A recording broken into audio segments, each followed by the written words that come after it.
You're Locked On Wild. Your daily podcast on the Minnesota Wild. Part of the Locked On Podcast Network. Your team every day.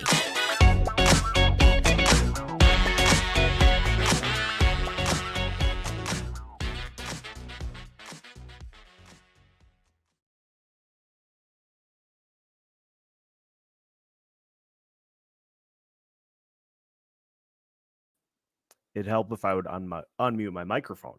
What's happening, everybody? Another Locked On Wild live performance of tonight's game between the Wild and the St. Louis Blues. I'm going to be playing around with the setup here as we get going. Just real excited for what should be a fun matchup between the Wilds and the Blues. Should be a good game. We'll see what the fellas have in store here this evening. Kurt is joining us here tonight. What's going on, Kurt? All ready for this evening's game? I certainly am. Just fun to kind of hang out and chill in a very, very low key chill setting. Mike is here. Clinton's here. Dougie is here. Will is here. The gang's all here. Gary's here.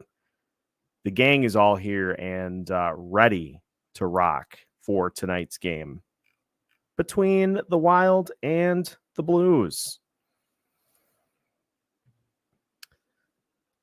Freddie compliments Who's Nadinov?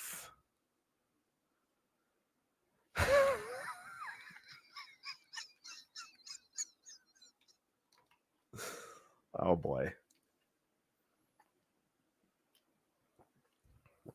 I hope they show out too, John, because this has been my biggest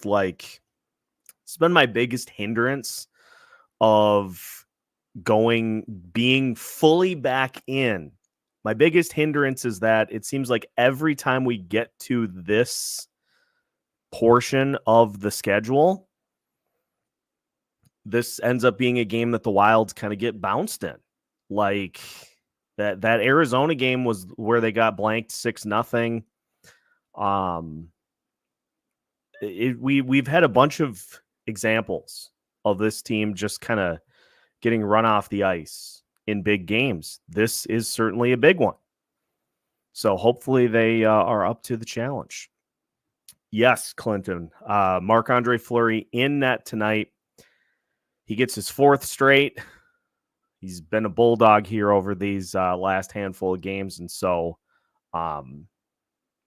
hopefully he's up for it here tonight. It's a Blues team that doesn't score a ton of goals, but you give them a bunch of power play opportunities, and could be all she wrote. Could be all she wrote in this one tonight. Is the score bug on the right side of the screen? Is that too big? Is that distracting? I think it works. This is just a new little template that they have that I figured I would give a try to here tonight. Rossi is very due. Would be great to see him get one or two here tonight. Boy, oh boy. I would love that. I just would love for that second line to take control in this game. Obviously, you want your top guys. You want your top line to do well. But I want to see that second line really get some things going here tonight, too. So if Rossi scores once or twice, I am fully in for that. Fully in for that here tonight. We are all rooting for Who's Nadinov to get one past Binnington this evening. I hope we see that because I don't like Jordan Binnington. It's hard to argue with his skill, but he's kind of a hothead. So I would love to see him get a couple past the Binner, as they call him. Yes, Hoptics, welcome in. We've got normal duties after the game tonight as well. We'll have a full postcast for you. So we've got you covered for the evening. I've got my Qdoba just off screen that is just sitting ready to rock for once things are finished. And we're just getting set for what should be a good matchup between these two teams. I'm excited. It's good. It's fun to have important, exciting games back on the schedule. It's fun to be back. Steak bowl for Qdoba with a side of chips and guac.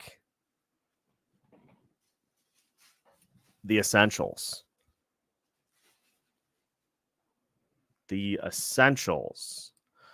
Crash the net every shift. Yes. Love that. Get into Binnington's head early. All right. Love the fact that Bally's is on a delay too. Game's already in progress, courtesy of NHL.com, but my Bally's feed is just getting going, and they're racing. All right, let's see what we. Quick shot off a turnover for the Blues. Work it back out to the top of the zone. Shot off Fleury's glove, picked up behind the net.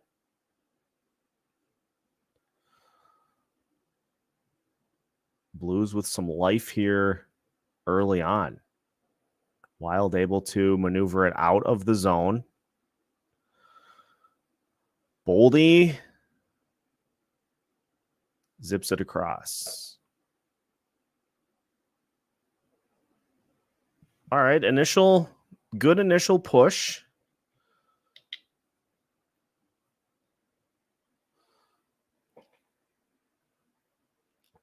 What do we think of these Blues jerseys? The powder blue.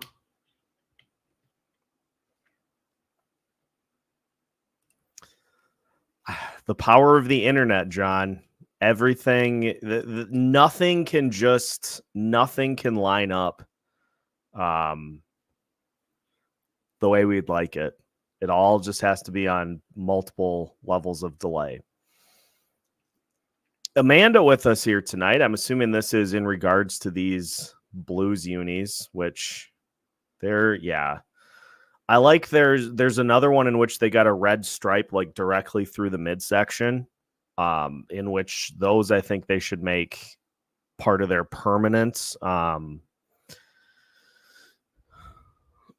Make that part of their permanent kit. Oh, Blues pick up a turnover. Shots. Fleury is dancing early on here tonight, folks. He is in full dance mode.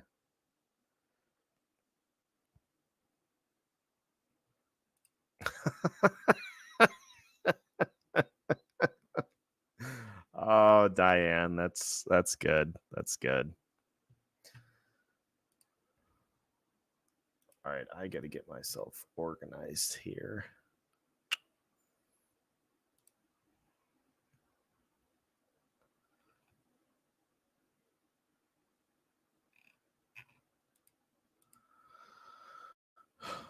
All right, up into the crowd. Yeah, I didn't get a chance to watch it because I was running some errands throughout the day today, but I did see a tweet that I then shared that PWHL was up 3-0 at that point. So love to see the fact that they got a 5-1 win. Always love to see that. And we're getting close to postseason time for the PWHL, aren't we? There are a few games left here, I think, to maybe the end of March. And then after that, it's postseason time.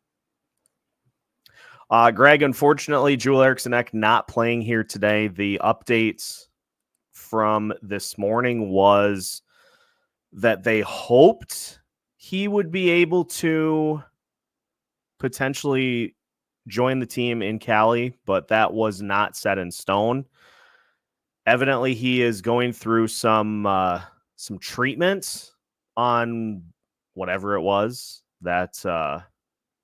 whatever the injury was, and they're just waiting to see kind of how he responds to it before they go with more of a timetable. So we get day to day, as has been the case for pretty much every injury that the Wild have suffered here this season. Day to day, and beyond that, it's a mystery.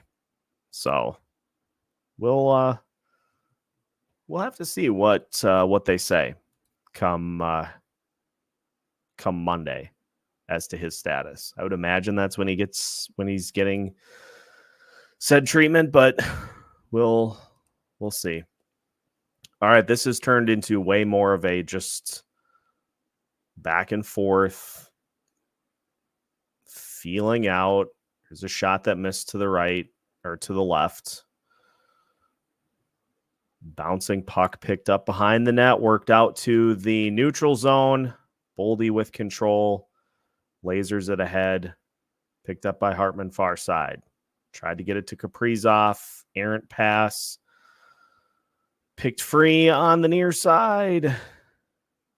Point blank shot. Lucky that one sailed over the net. I think Fleury would have had that, though, had that puck actually gotten through. But thankfully didn't have to worry about that.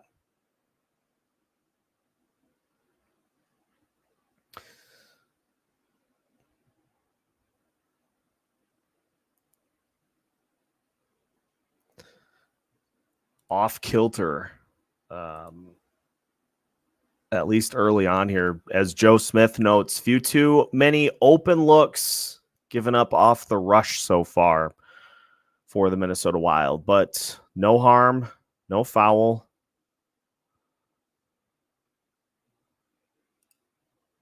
Yes, I actually am going to be we'll be getting a Discord rolling here in the off season, Amanda. I have Isha actually from the Soda Pod has one that he does for some of his other content. And so I'm going to pick his brain as to how to get one started. And that will be that'll be a focus of the off season to get that rolling, get that constructed, and get that into the arsenal too. Discord is coming. Hopefully not too far into the off season. All right. Wild with control behind the net. Johnny Vibes tried to work it along the boards. Ooh, centering pass by Zuccarello just slides through.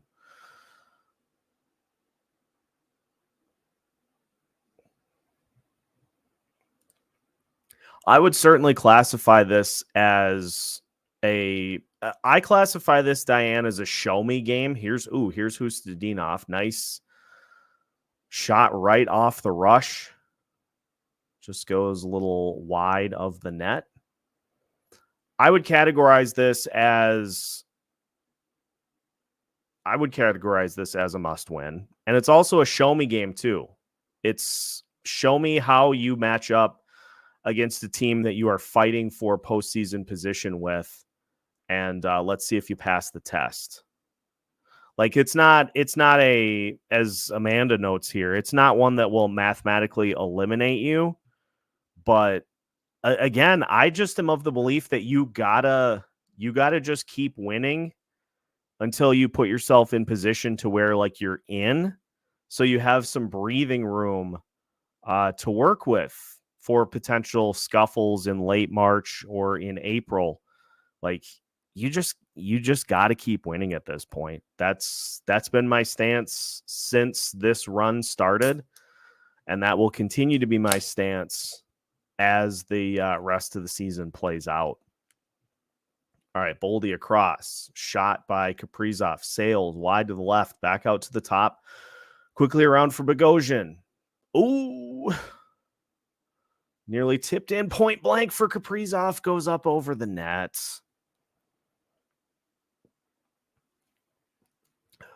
Good push by the top line, but that one right in front by Kaprizov. And I can't Good that he tried to go high on that shot, but that's a tough one to miss.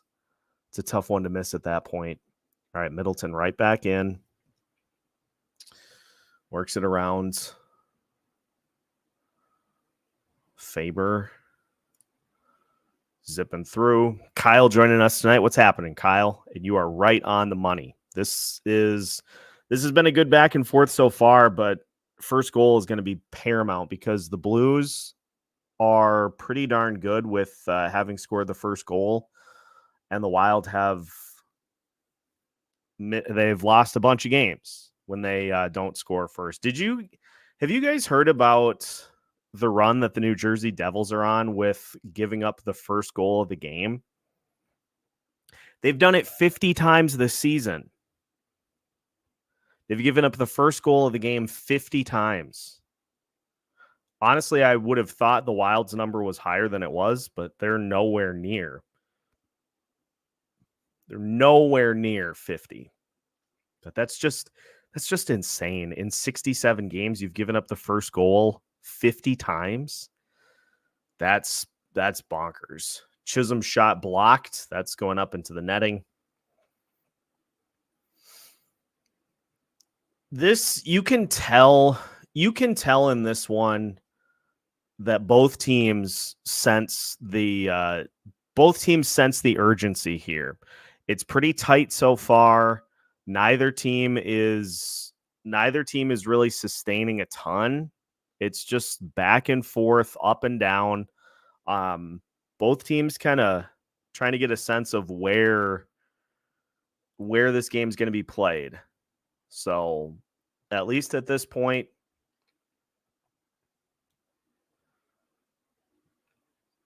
up to the challenge. But yeah, the little jingle thing is, oof. They gotta find some way to not just hit us with the same thing every commercial break. Everybody get on the bike. It's cardio night.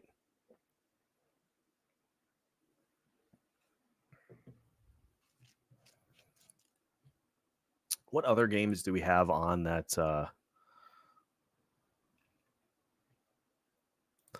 Yeah, that Kirill one right in front. That's one that you'd like to see go in. If it's me, but who's Nadinov supposed to pass to? That's a great question. I mean, you would like to have. I just would like to have somebody that can rip some one-timers. You know, somebody who can get to the other side of the net and rip some one-timers on great setups. Like, I just would love to see. A quick elevation.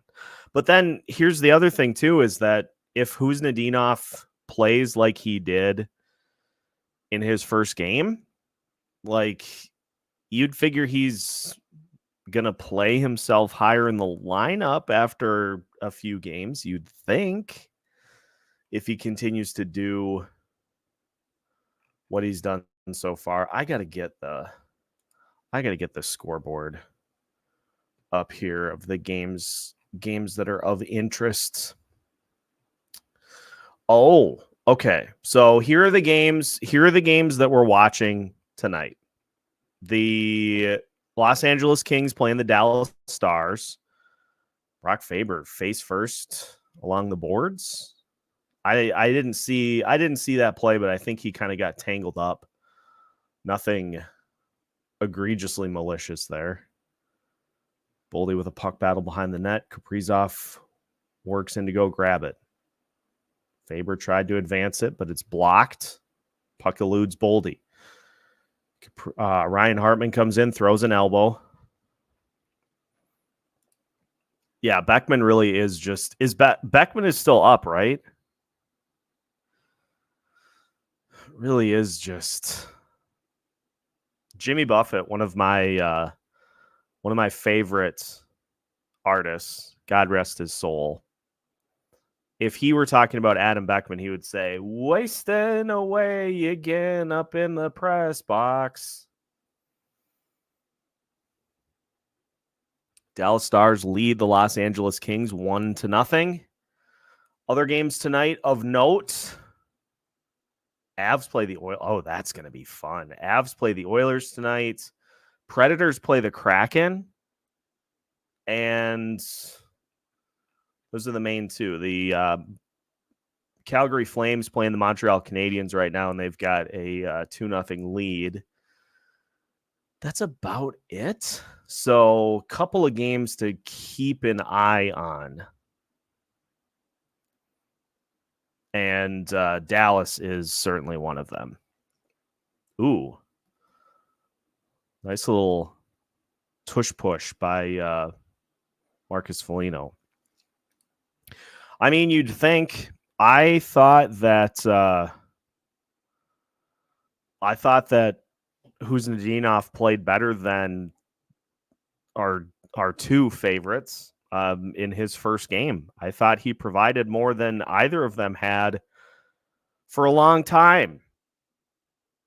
And so this is where my tinfoil hat conspiracy comes in. Is what do we think? Let's crowdsource this to the audience. Do we think that Hines is making the decision on Marcus Johansson, or do we think that decision is coming from higher up as to Marcus Johansson continuing to play on that second line? Because I think you can make a very compelling case to keep Johansson on the third line at best and put Freddie as your fourth line center and put Huznadinov on the second line with Zuccarello and Rossi. I think that's a pretty easy call. And so the fact that, because look, like, we gotta, like, let's just flesh this out a little bit. I feel like the decisions that John Hines makes during games contradict having those guys in those spots in the lineup, which leads me to believe that they're not coming from him, because like the decision against Nashville, which was awesome, putting Kaprizov with Huznadinov in the offensive zone to try to give that pairing to try to give those two guys some opportunities, even when they're not on the same line together. All of that stuff is contradictory to, Chisholm nearly had a good opportunity to just walk right up, but had the puck poked away. Those decisions are contradictory to what he does during the game, which leads me to believe that he's not the one making them. And you'd hope that your GM is not having that much say, but let's be honest. There's a lot of that going on, and like, we see it. And honestly, some of the answers that Hines gives after the game, it's like, it feels like he's trying to be nice. It feels like he's trying to be nice to particular players. And so I'm starting to get to that point where I think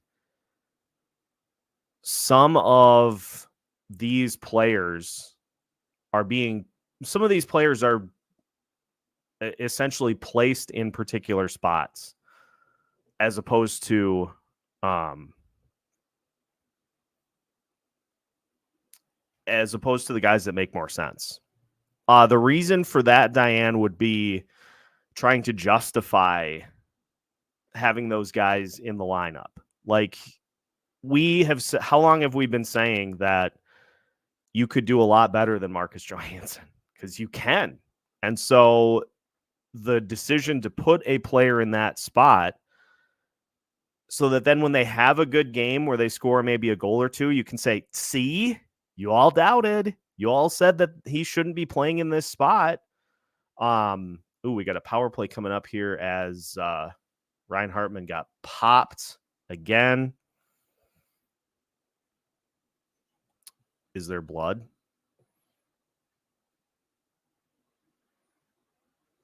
Looks like it's just a 5-on-4. If I would even read my own screen.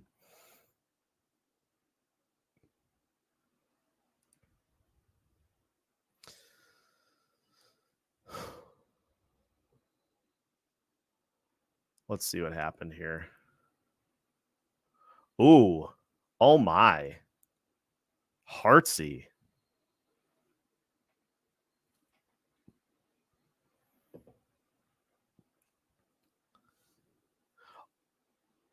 Are they... What are they giving Heartsy for? Are they giving him embellishments?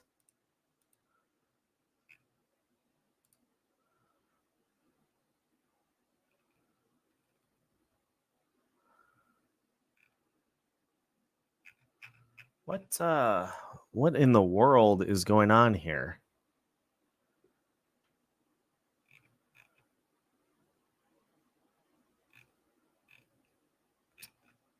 What? All right, I guess I'm going to try to find a replay of that because I guess I don't understand. I guess I don't understand what warranted based on what I saw, unless it happens quite a bit in front of whatever prompted Hartman getting punched in the face. I guess I don't see what would prompt that call. Trying to keep order in this game, I guess, which is stupid. So we have 4-on-4.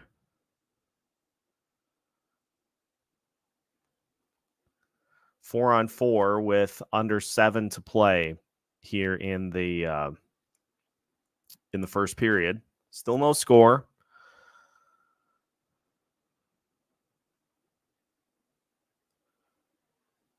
This is like the Steelers and the Ravens playing each other, where possessions just are magnified. Not a ton of chances either way. Both teams being physical.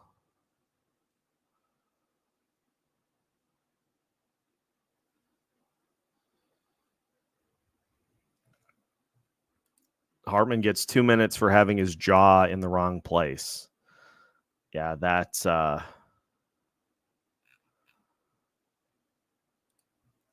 what we like. Certainly not a good omen for things to come if they're trying to prevent any sort of tomfoolery or skullduggery before tomfoolery or skullduggery actually happens. Boldy, just step up and let that one fly, my dude. That extra pass to Zuccarello just not necessary. You know what? That would make a great tweet. I'm going to tweet that out.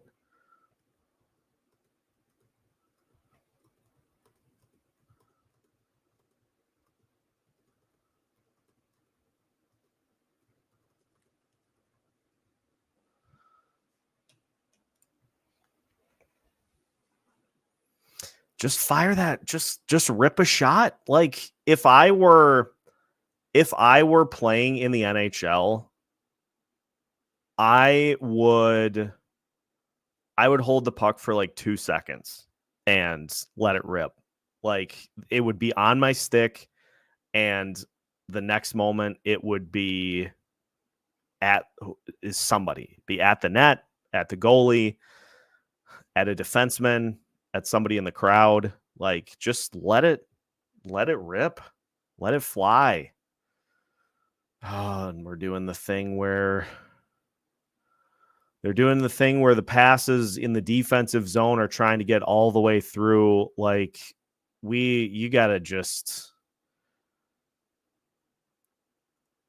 play a style of game in which you go A to B to C as opposed to A to D. Like otherwise you're just giving the puck back to your opponent.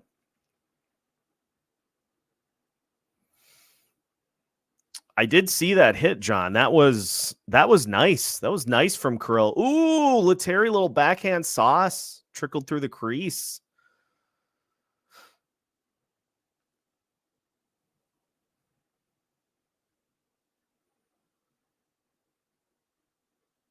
But then you get it to the neutral zone and you just send it right on back.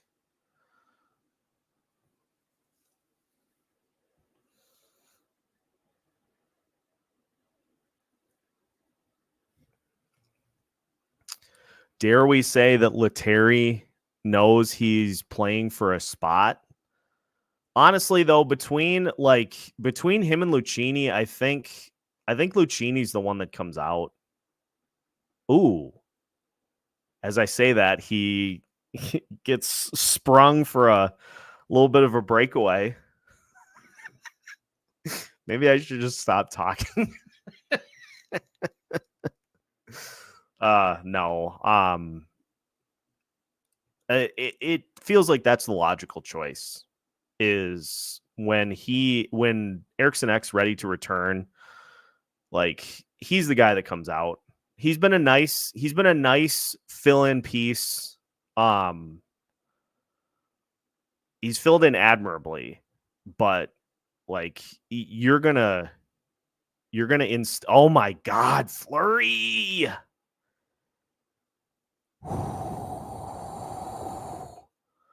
Fleury. Damn, Fleury looking good early. Dude's on a run. Fleury is on a heater here, folks. He's been playing fantastically for a good almost 2 months. He's been playing real good. And I love that because he's great. He's just so much fun to watch. And when his performance matches his style, that's when you get some real magic out there.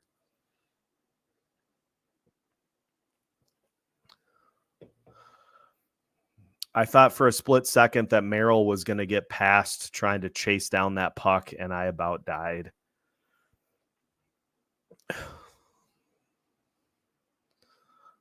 Oh my God. Are you moving in quicksand? Do you have cinder blocks with cement tied to your feet as you're being thrown into the bottom of the river?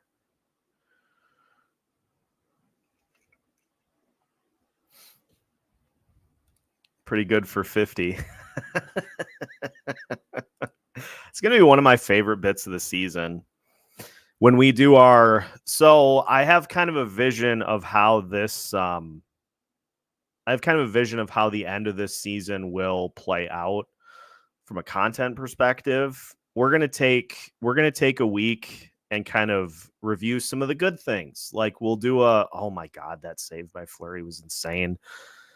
We'll do a full week to kind of review the season, fun moments, and that Duhaime Fleury prank war is going to get a full episode diving into that further. And then we'll recap some of the fun moments. That Vancouver Wild game will get an episode.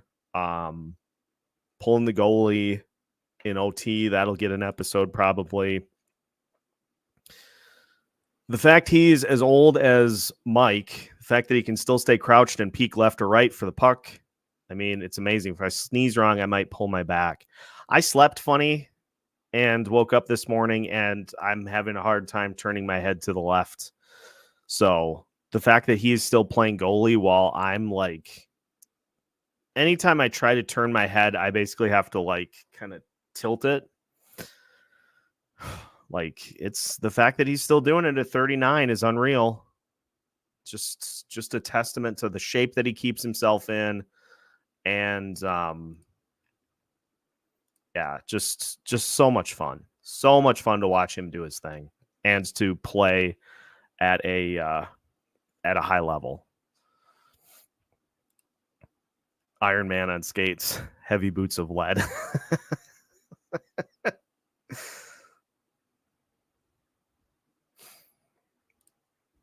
Trav joining us. What's happening, Trav? The broadcast is reviewing the Kaprizov hit. Ooh. Okay, Kaprizov, I see you. 10 hits over the last 6 games for Kaprizov, which is 4th on the team. Interesting. Interesting and astute observation, again, by the broadcast. All right, let's not give up some stupid final minute of the period goal. Just head into the intermission break with a 0-0 score. A decent road period, but a couple of chances you'd probably like back. Another good save by Fleury. That's going to be an icing with 26.9 seconds left. Let's just get this thing to the intermission.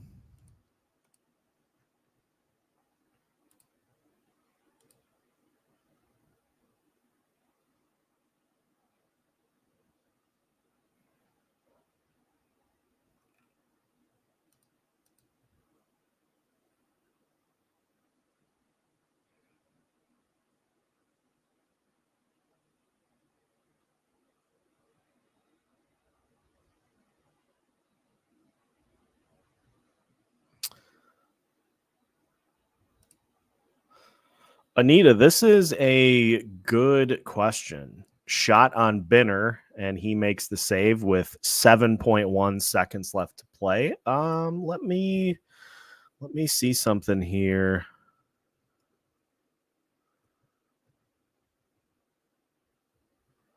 Dmitry Ovshinnikov. Let's see what is going on here.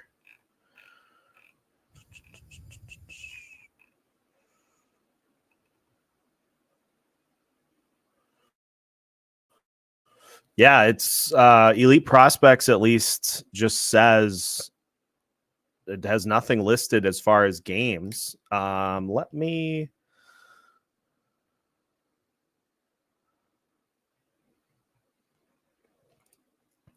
imagine if Kirill had elite talent to play with. Well, I'll tell you this much. He'd probably have 100 points by now if he had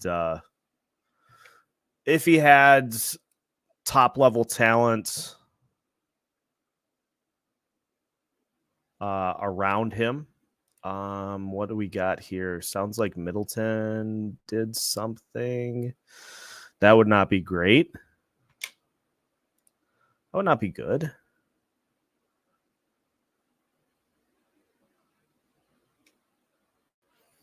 Russo said that was either the worst 4-on-4 in NHL history or the best 4-on-4 neutral zone forecheck by both teams in NHL history.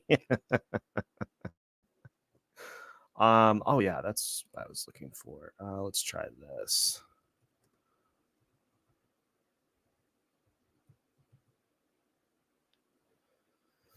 I'm gonna see what we got here, because I have not heard anything on Ovshinnikov myself. Let me see if he's. Let me just see if he's on the roster.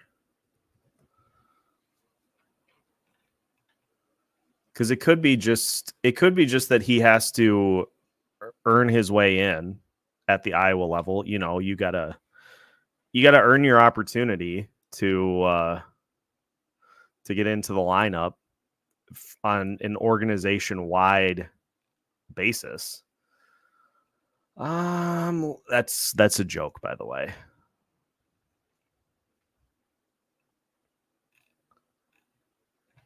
Oh, is he still with the he must still be with the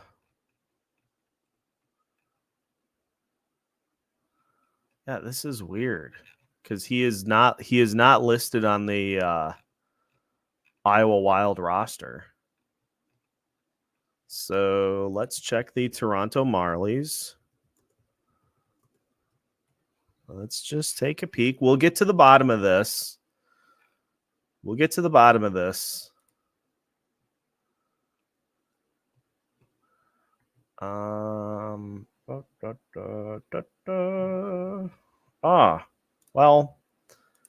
his name is still on the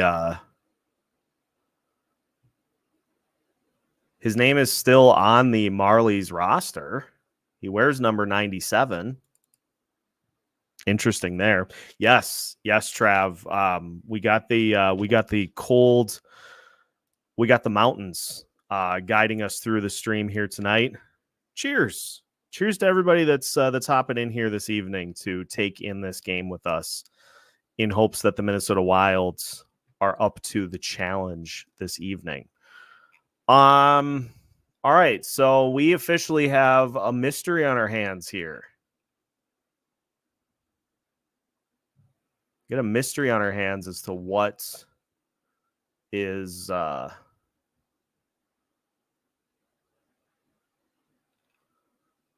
going on here. So I'll try to do some sleuthing in that regard. Okay, so first period, pretty back and forth. Both teams playing this one pretty tense, pretty tight. Not a lot of chances either way. And so if you are the Minnesota Wilds, one thing that I would like, as the observer that I am, I would like for the Wild to just kind of dial it back a little bit on the method at which they are trying to quickly move up the ice. They're trying to go a little too far all at once. Like, you're trying for those home run plays. That's a thing that this team has struggled with at points this season, is trying to do a little too much. Just simplify it a little bit. Just try to get to that spot while also not. Good night, Kings. Dallas with a 3-0 lead over the Los Angeles Kings with the first period winding down. Yikes. Who all scored? I wonder. Wyatt Johnston, Craig Smith, and Thomas Hartley. Who's in net? Who's in net for the Kings? Oh, Chronicles of Riddick. David Riddick in net for the Los Angeles Kings, and he's given up 3 goals on 11 shots. Yikes. Back to the Wilds. Marc-Andre Fleury looks great early on. Insane save on a 2-on-1 with the right pad. Did a great job on that instance, and he had a couple of other real key saves. Real nice work from Fleury here so far. Trav is in agreement. Just keep it just try to. You don't have to be a home run hitter. Singles, I think, singles or doubles are the more safe route to go in this game, to try to get yourself in position to get one past the binner. Too many of those home runs just lead to turnovers for the Blues to capitalize on potentially.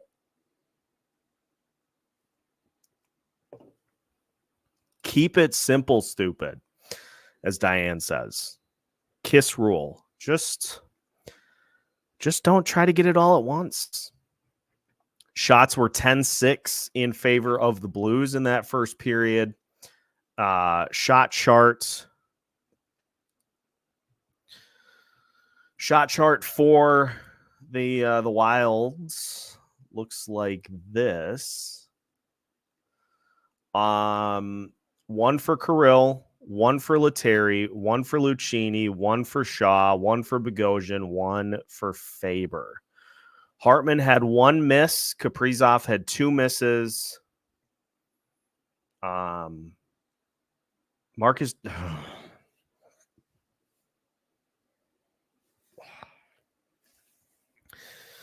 Marcus Johansson, 2 giveaways in 5 minutes, 40 seconds, and that was his only contribution to the game. Wild are getting cooked in the face-off circle. They are 2 and 9 in the face-off circle here early on.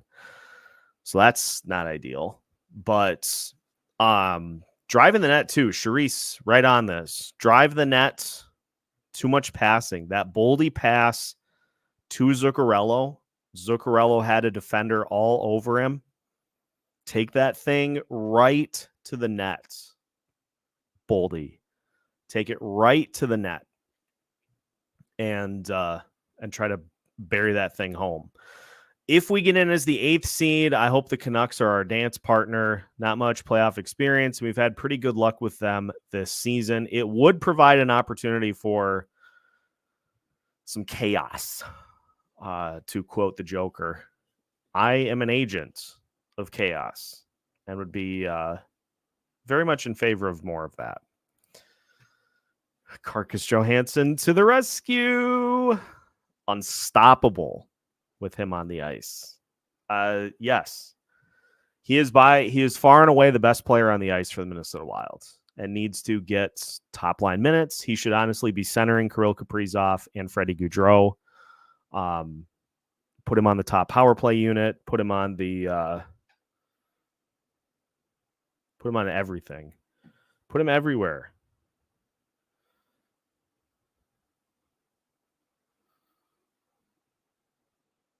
Oh boy. My phone is dead and I plugged it in. What is going on with the video feed?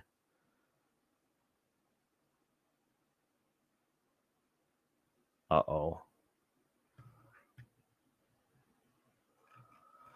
Well, anyway.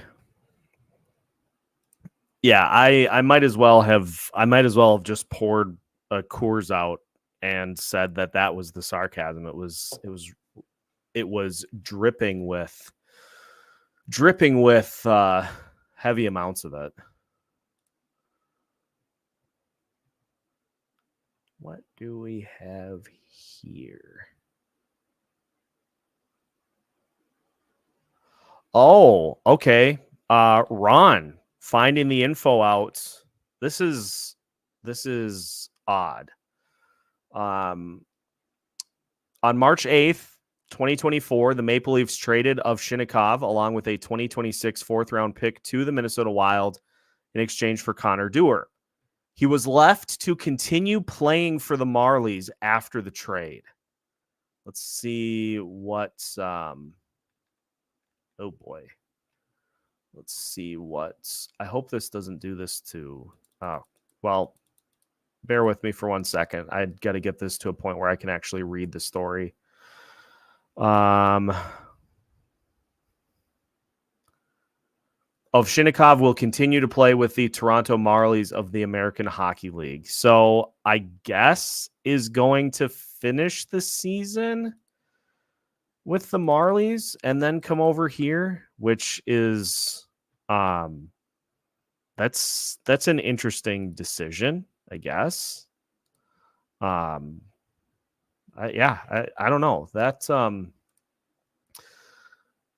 didn't know teams did that. I didn't know that was an option on the board. I just assumed that once a player was traded, they came here.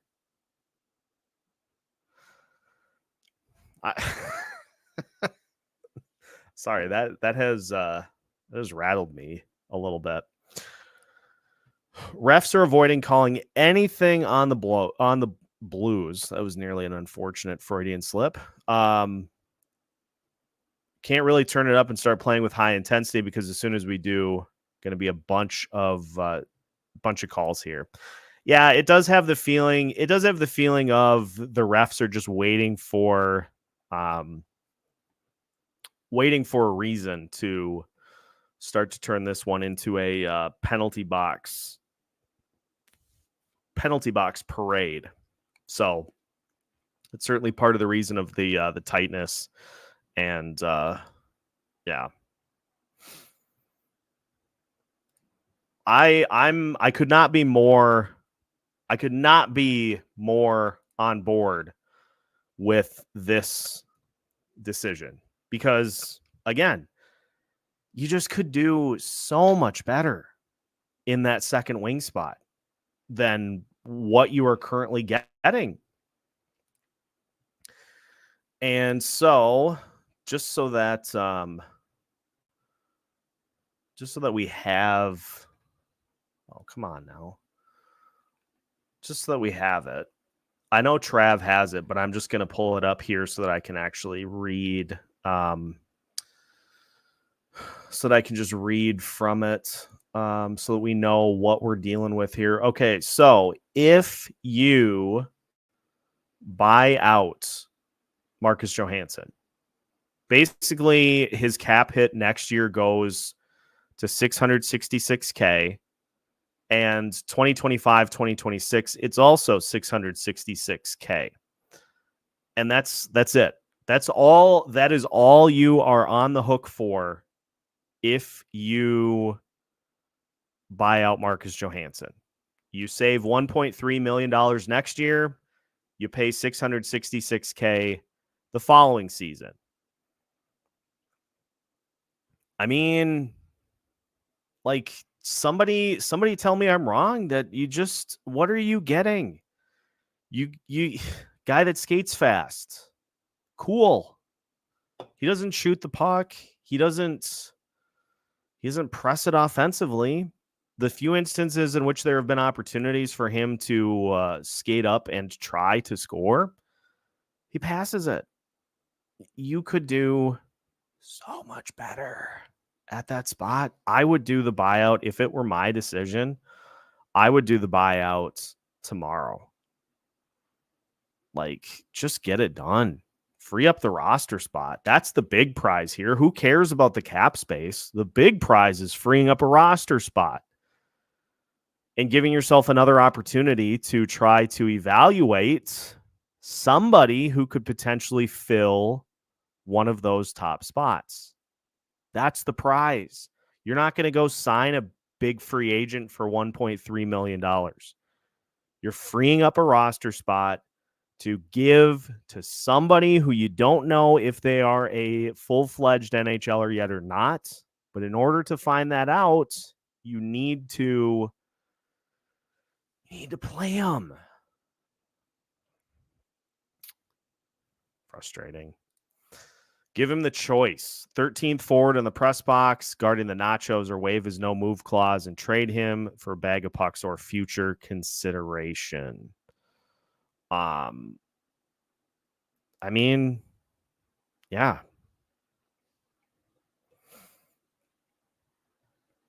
I'm not blind. I am not blind. None of us are blind. Like, we see what we see while he's out there on the ice. Game of mistakes. What was the number that I shared? 2 giveaways in 5 minutes. His one and only redeeming skill is he occasionally can carry it into the offensive zone on the power play too. That is it. Yeah, that's he'll have 30 goals and 60 plus points next season because it's a contract year. Yikes. I don't need that because then they're going to re-sign him. Trav, you are free to hop in and out as you would like. We're going to be here all night. So stop in and kick your feet up and enjoy. Appreciate everybody hopping in here and watching the game with us. We're just having a good time. That good time is about to begin as first intermission is officially in the books. And it is about time for period number 2 to get underway.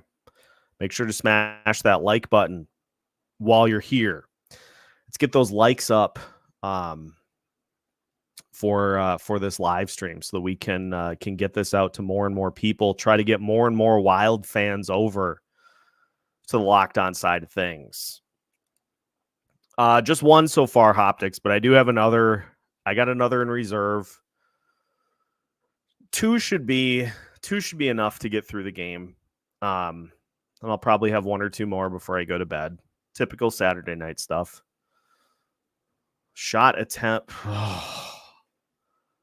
The Wild had 19 shot attempts, 6 shots on goal.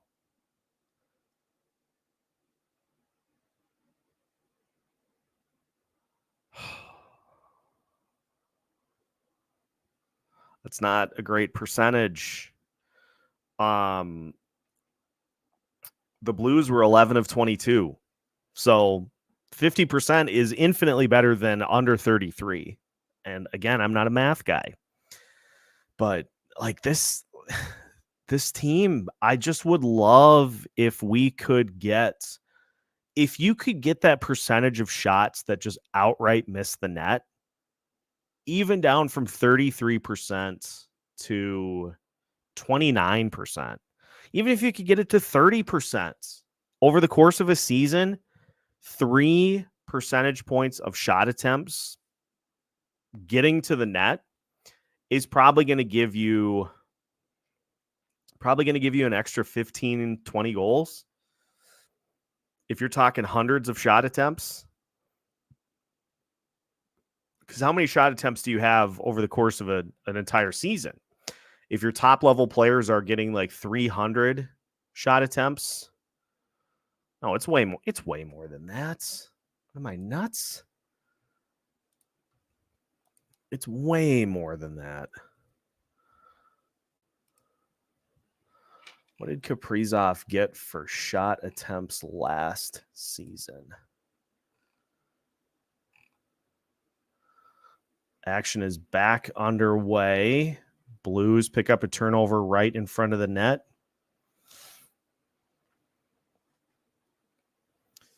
Good work by Fabes and Middleton to poke it free.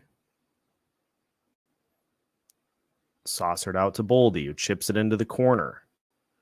Kaprizov had 500 total shot attempts last year. So you as a team, I mean, I suppose I could just look collectively at the team. That'd probably make way more sense.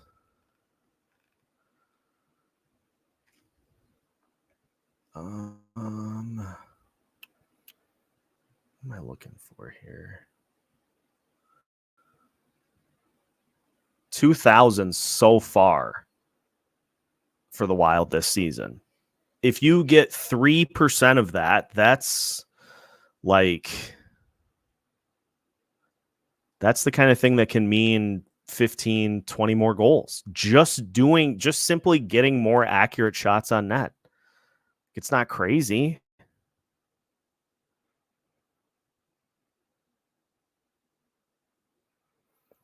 Blues tried to catch Fleury off his guard. He would not take the bait. Shot from outside the zone. See, that was a better pass to Gaudreau at the top. That was a better pass basically from one end of the neutral zone to the other. More of that, please. Marat battling along the boards.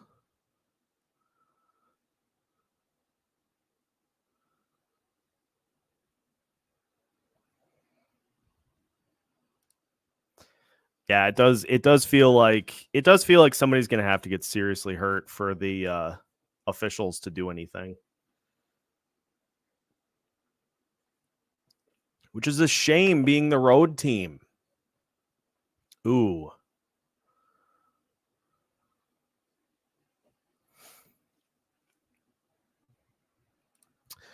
Ladies and gentlemen, the captain has joined tonight's live stream. Good evening, Denny. We're glad to have you.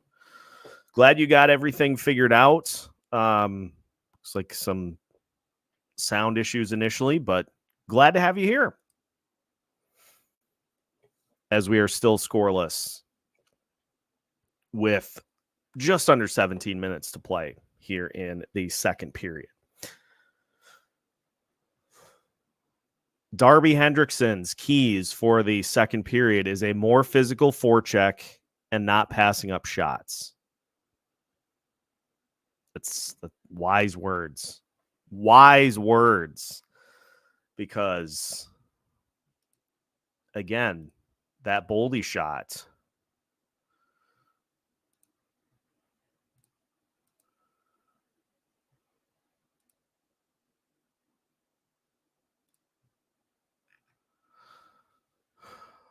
Boldy.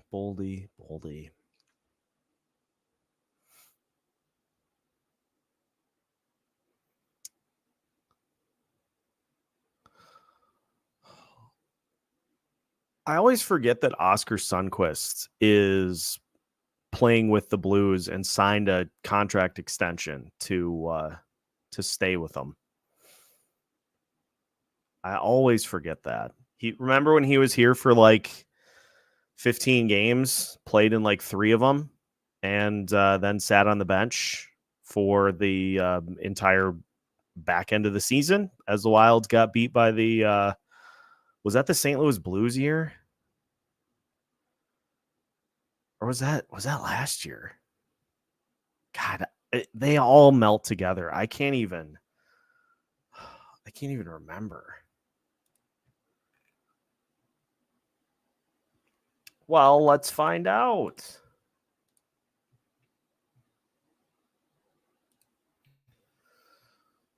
Sundqvist actually has 6 goals for the Blues this season. That was this past year, in which he had 3 goals, 4 assists in 15 games. And I think he scored in the postseason too, but then he didn't play.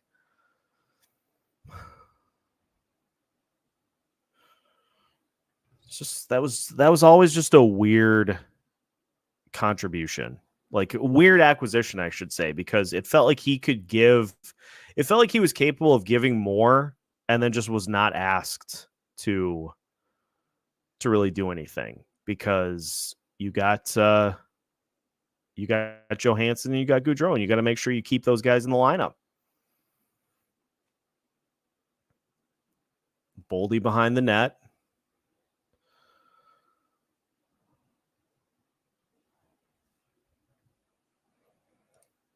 Blues' whole strategy seems to be heavy shots from the points. This will be the only way they score tonight. Ooh, a little 2-on-1. Good work by the top line guys. Brodin by Kaprizov. Good work to take advantage of Blues' indecision and force no shot at all. Good work. Take advantage of guys being indecisive.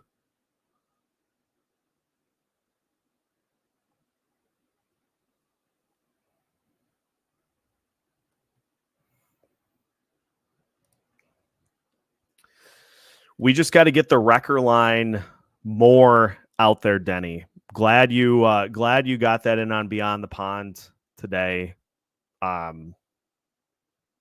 We'll get it more. We'll get it more widely circulated.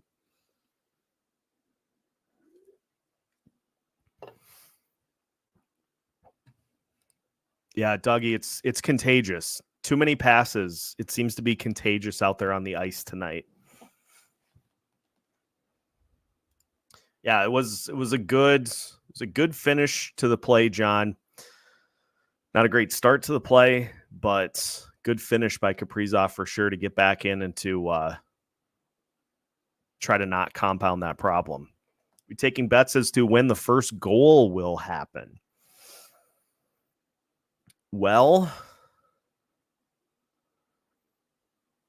now that is that Hartman again?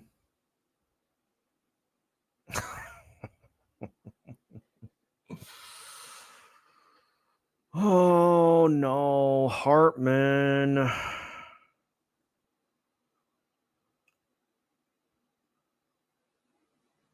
Let me see the replay of this.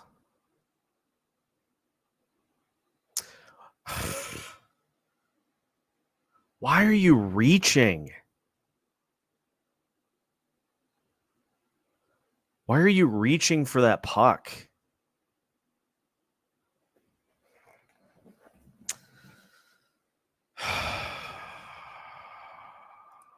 Oh.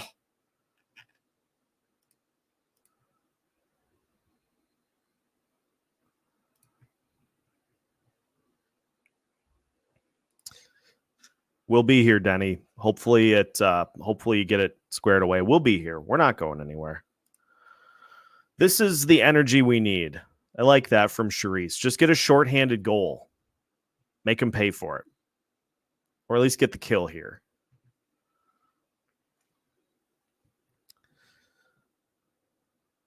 All right, Blues getting set up.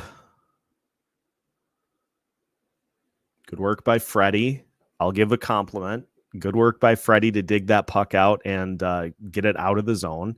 So your forwards right now are Foligno and Gaudreau. Foligno now gets the clear.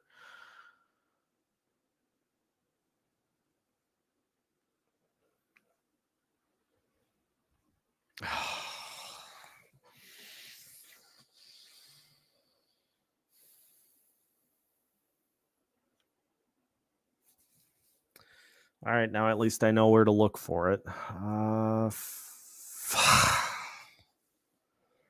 Why is everybody standing and watching?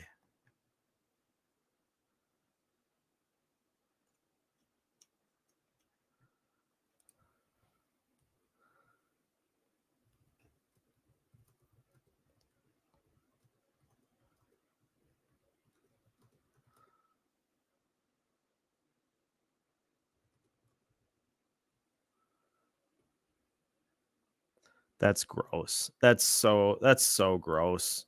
You just completely lose.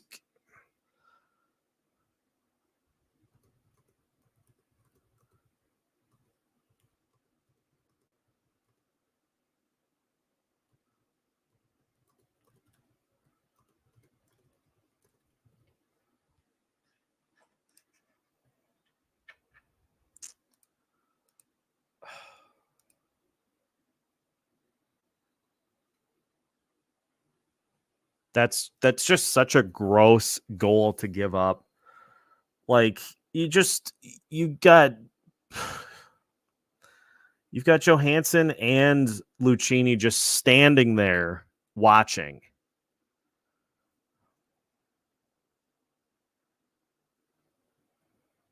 Same shit every time.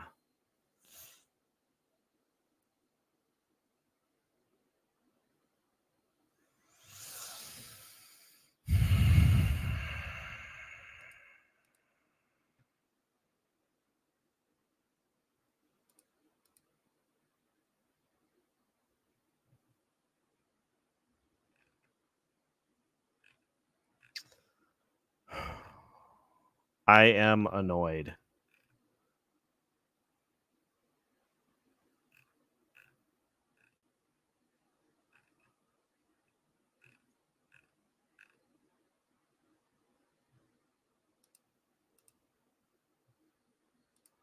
God, just so stupid.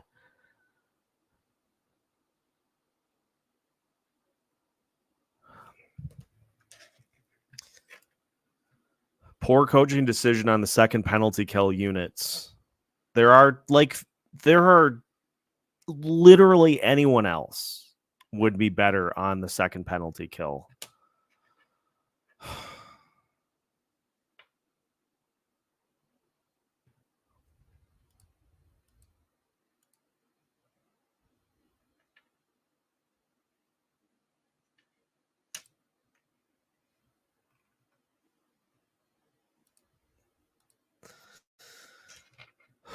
What's up, Troy? Thanks for joining us while I recompose myself.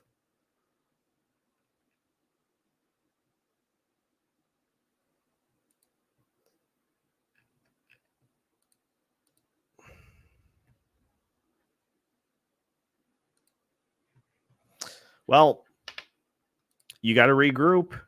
You got to put that goal behind you, and You got to go get one yourself.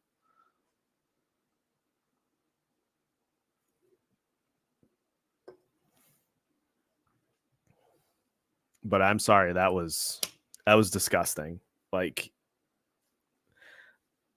Marcus Johansson playing in the center of the universe, and just staring, just watching, just looking, staring into the middle of the universe.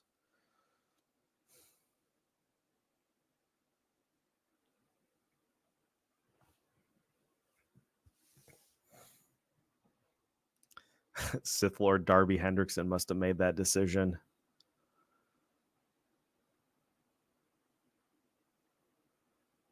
Shot towards Fleury, makes the save. Yeah, Mike, that's a great point. This team is very like, sometimes they just have to put themselves in adversarial situations in order to get going. But we're 7 minutes into this second period, and they have not generated a single shot on goal. So let's see if we can get something here in the next 60 seconds. See if Khusnutdinov can get something going on this face-off.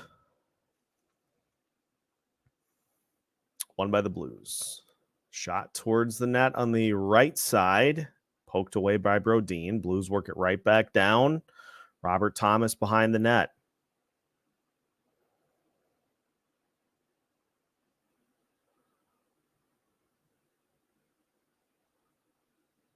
Fleury. Oh. Somebody smother that puck.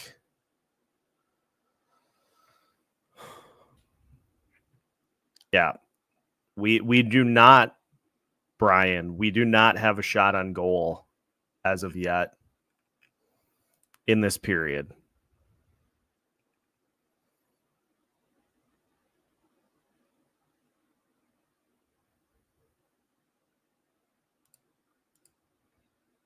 Yeah, Joe Smith saying it too. I know one of the best Wild penalty killers in Eriksson Ek is injured, but Johansson and Lucchini were the forwards on that part of the PK on the goal by the Blues. PK depth has taken a hit with the trades of Duhaime and Dewar. Blues work it right back in. Did the Wilds get? Nope, they did not. I was going to say, did they get a shot on goal? No. Another shot, another ice by Fleury. Like, this team, they're playing on their heels right now. Like, letting the this is the other thing. Mason Shaw would have been a much better option on the penalty kill. Like, it just I don't get it. I don't understand why you then. So you're telling me Marcus Johansson has to play second line minutes, has to play on the power play, and has to play on the penalty kill.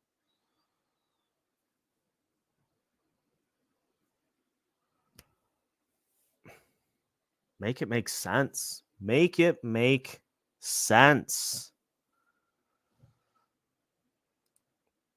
Put Hartman on the third line, centering that third line, and let's get Khusnutdinov up to the second line. I love this. You'll hear no objection from me in that regard. I would love to see him. I'd love to see him get the opportunity. Yeah, when Ek comes back, he'll be back on that top line. I then would just put Who's on the second in a wing spot with Rossi and Zuccarello. That's your top six. That's what I would do.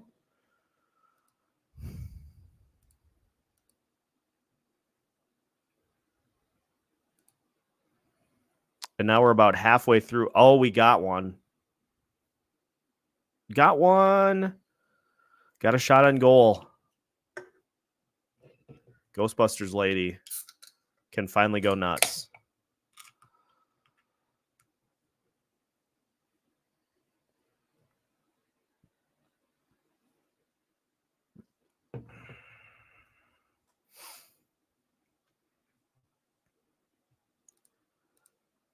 Loved Dewar's aggressiveness on the penalty kill, had a ton of breakaways and clears. Like those guys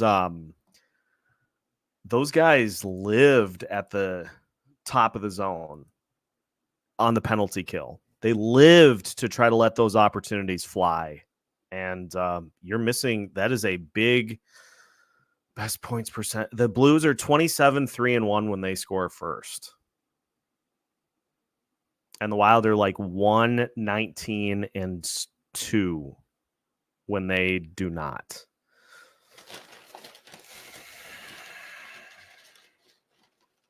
It's playing in a shell. But all it takes is a goal to get things going. So we're not gonna get nice job by Brodin forcing the action. I like to see that. I like to see somebody just drive through the zone and go pop one on net. Like more of that, please. It just would be nice to see somebody step up.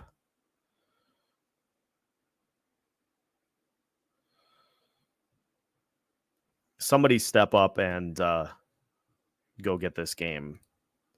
Jeremy joining us. What's happening from Extreme Arena? Yeah, we need a double helping of we need a double helping of urgency the rest of this game.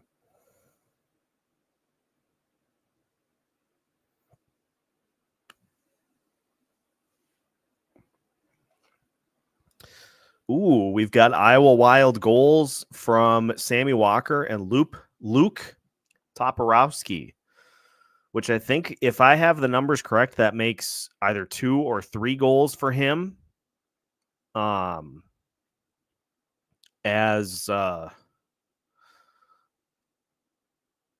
Since he's been acquired by the Iowa Wild. So glad to see he's continuing to let it fly in front of the home fans.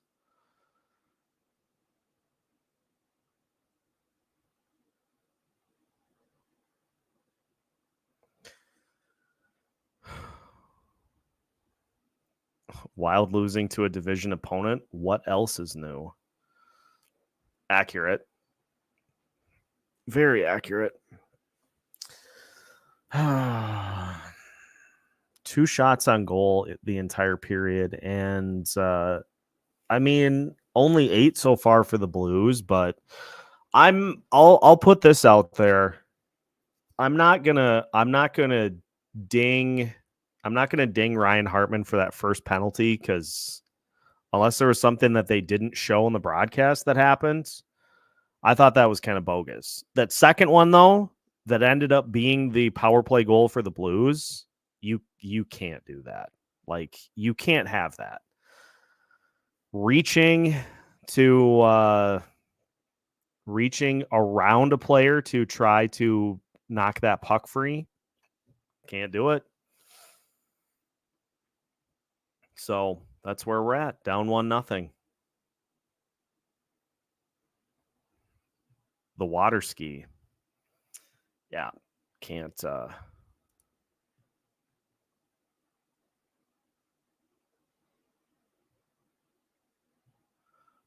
it.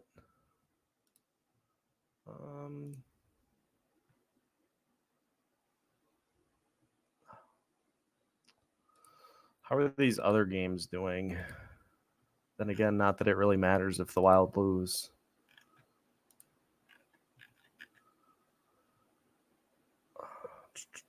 Dallas has a 4-0 lead over the Los Angeles Kings.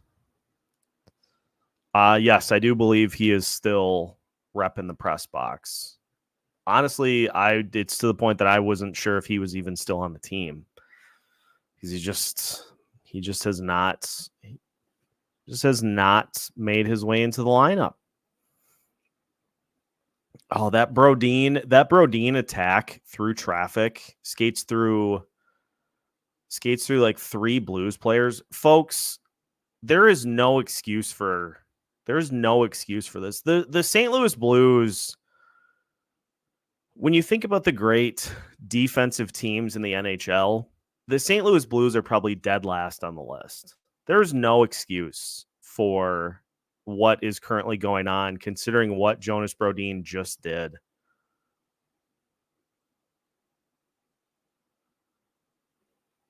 To only have 8 shots on goal through basically 33 minutes of actual on ice play. That's not great at all.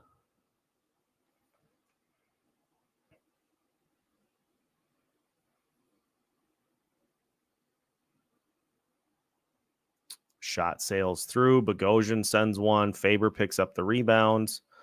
He'll work it back out. So Zuccarello back to Faber. Swung back around. Works to Johansson. Back out. Over to Rossi. His shot is blocked. Kicked back out to Johansson. Back to Middleton.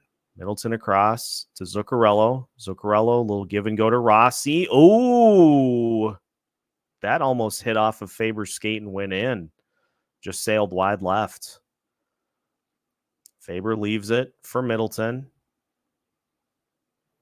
Middleton tried to chip it to Rossi. Loose puck in the zone. Worked out to the top. I think you're exactly right here, Diane.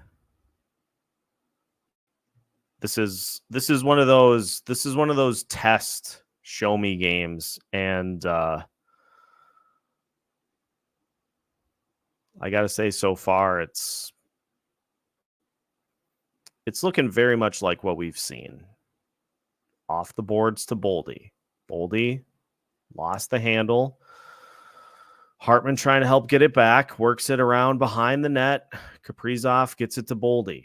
Boldy tries to weave his way through traffic over to Kaprizov. Shot towards Binnington is smothered.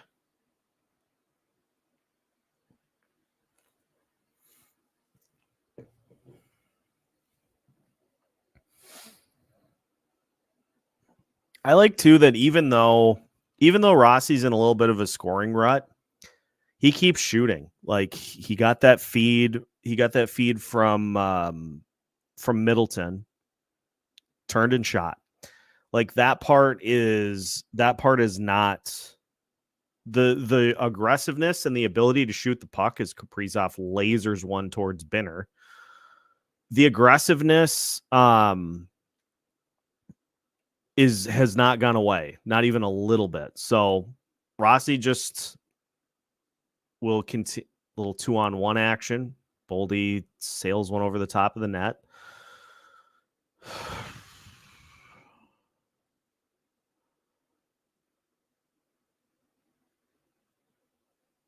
Chipped ahead.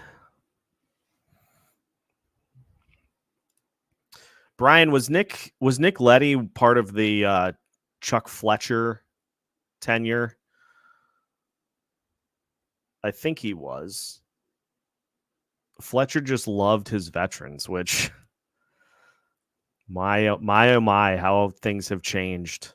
How things have changed over the years. Oh wait, they haven't. That's just the crux of being it. Oh my goodness, Freddie Gaudreau with a shot on goal.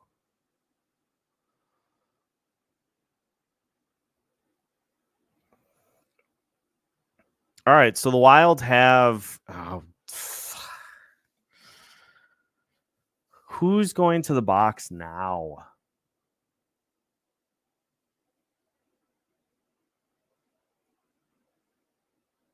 Oh, delay of game.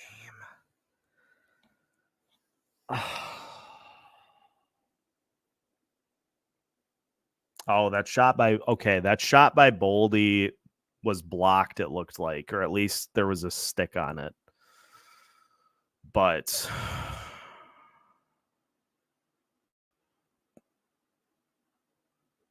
like here we go again. Delay of game, I do believe.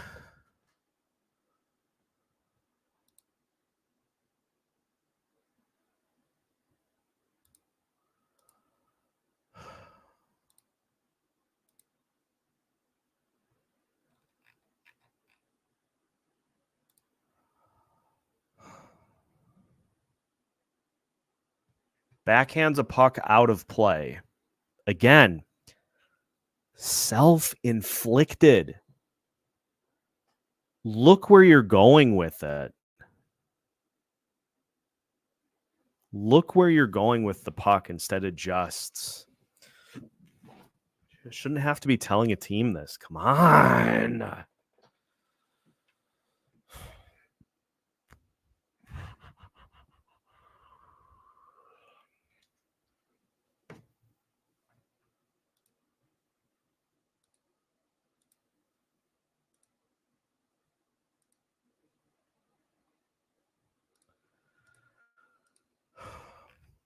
Well, it could be worse, I guess. You could be David Riddick. Did he get pulled yet?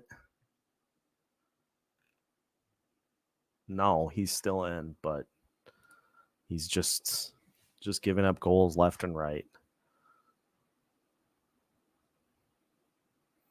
Yeah, Rossi had a good, Rossi was in a good spot in the slot, just had his shot blocked, and then Zuccarello had one that just trailed through. So the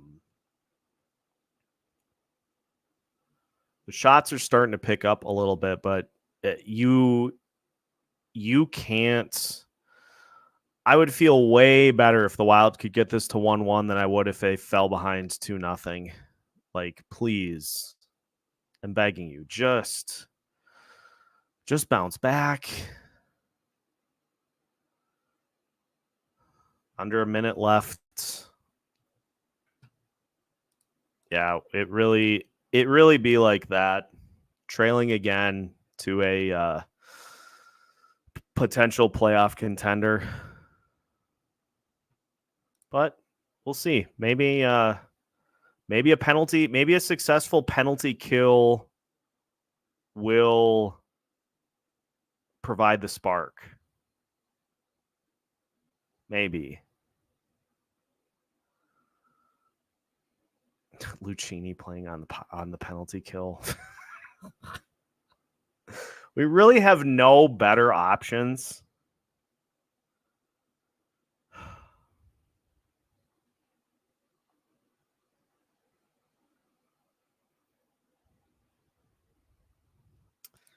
Freddie on the stat sheet. 1 shot from the perimeter. Imagine that.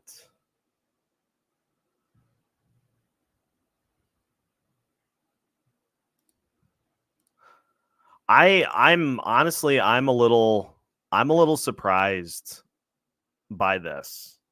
Like, are you just not comfortable with overloading Mason Shaw with a bunch of things? Because we forget, folks. We forget. I forget that Mason Shaw 2 years ago was like the best penalty killer on the team outside of Joel Eriksson Ek. Even before he got hurt, because he got hurt last year. Yeah, even before he got hurt, he was one of the better penalty killers on the team. I don't understand. I really don't, some of this. Which is why, again, kind of leading me down the road that these lineup decisions are coming from higher up. Because John Hynes does not strike me as an idiot. He just doesn't. Like, he has a real good sense for game flow from what we've seen. But we continue to see these same lineup decisions. And so, like, who is that coming from? It just goes so differently to all the things that we see during the course of the game. I don't know. Maybe I'm just full tinfoil hat with some of that stuff, but it just does not match up. The in-game stuff that we see does not match up with the lineup decisions during the game. And the fact that you see some of those lineup changes made at the end of the game or late in the game lead me further down that path to where, and maybe I'm giving John Hynes too much credit, It's leading me down the path that we see stuff going on where Hines is like, okay, you're going to put Marcus Johansson on that. You're going to insist that he play on that second line wing. I'll move things around during the game. So I don't know. I don't have anything to really go off of with that. It's just conspiracy theory me talking. Huznadinov so far has logged 6 minutes, 37 seconds, roughly half the ice time that Kirill Kaprizov has. Matt Boldy has 13 minutes. Kaprizov has 12. Hartman has 11. Marcus Johansson has 10 minutes, 30 seconds. Zuccarello, 10 minutes, 30 seconds. Rossi, 10 minutes, 55 seconds. So this has so far been a very heavy lean on lines 1 and 2 game plan for the Wilds so far. Trying to get the tying goal, but also putting yourself in position to wear those guys down at the end of the game. Like you're on track for 24, 25 minutes apiece for those key guys. Seems like a lot when you got 4 lines. Are you kidding me, John Merrill? Did anybody else just see that? John Merrill tried to bat a puck out of the air facing the net.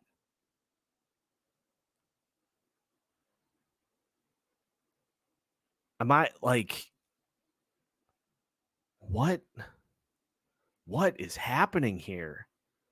He legitimately tried to bat the puck out of the air facing Marc-Andre Fleury.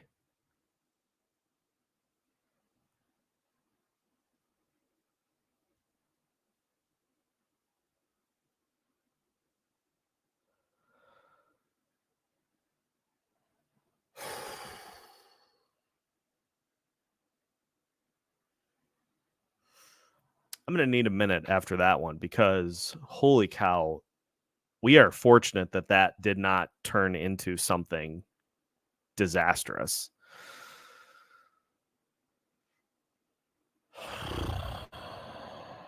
Holy cripes.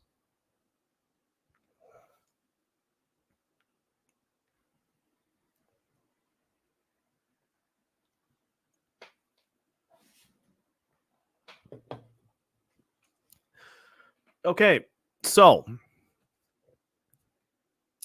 you get it to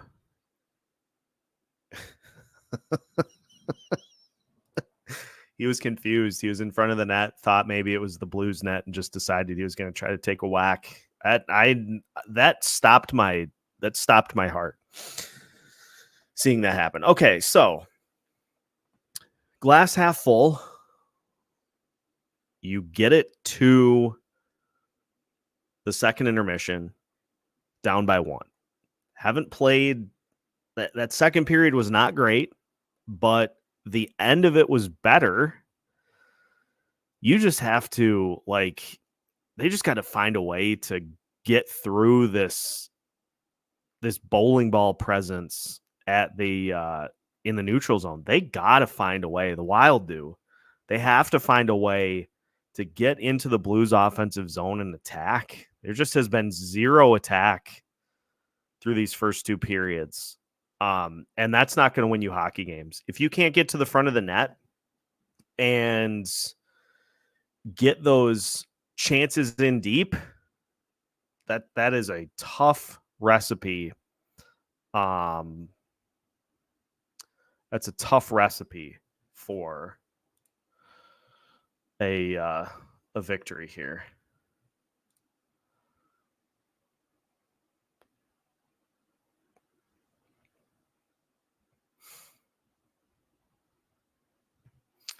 I'm looking at the heat map. Okay, so there have been a few instances. 1, 2, 3, 4, 5, 6, 7.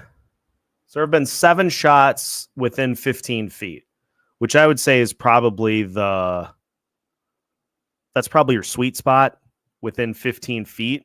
But 1, 2, 3, 4, 5, 6, 7, 8, 9, 10. Some of these are at 40 feet out and further.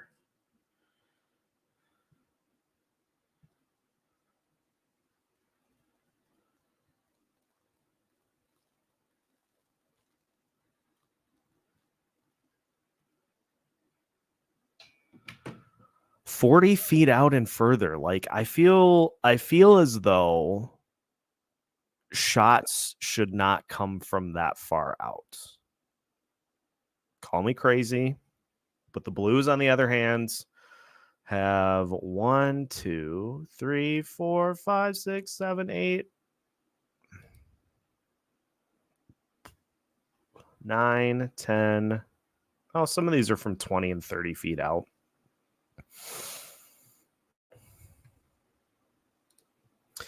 Where did the tape-to-tape passing go from last week? Being outshot by 10-plus shots on goal. This team is done. It's over. It's history. Postseason.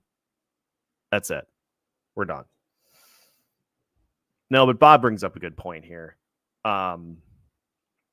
Just this...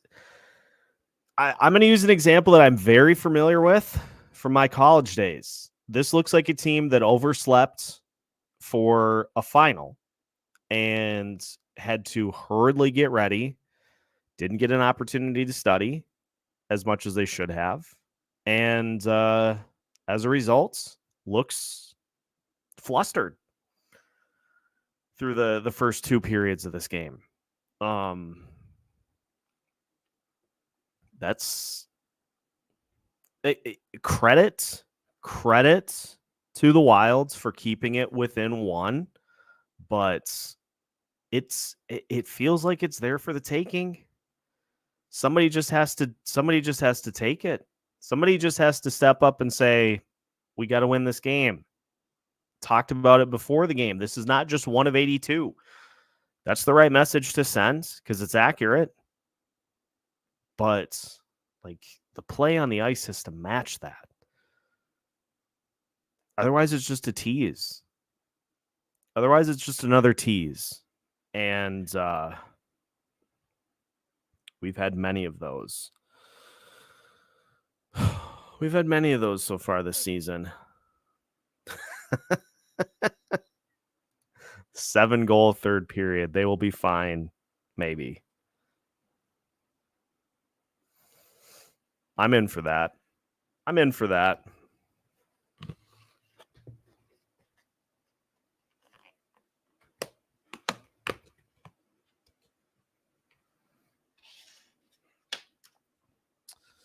We just try to keep it even keel here. Try not to get too high, not too low, and kind of let the chips fall where they may.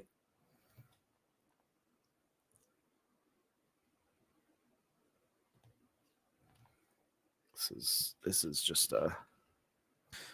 is not a good idea. So I'm not even gonna attempt it. I'm gonna just sit and look at it and get a whiff of my Qdoba, but trying to eat that while this is going on, that's just asking for problems. Time to steal one. Lucky bounce. Bingo. Yeah. I'm in for that.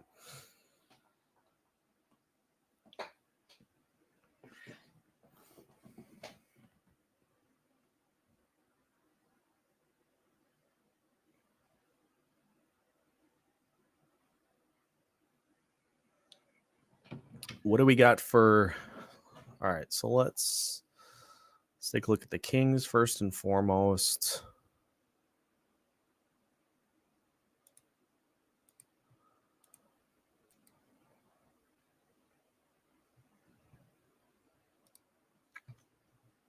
It's very Hoptics. It is very sus, but like you gotta, like, you can't throw your hands up though. Like, you gotta rise above it. I get it. Like, but you can't like you can't pull a Rudy Gobert and say the fix is in. You got to just go. You got to just go get a goal or go beat the brakes off somebody. Go fight. Go punch somebody's face in. Something like you can't let the officiating impact the outcome of games like this. You got to just go take care of business.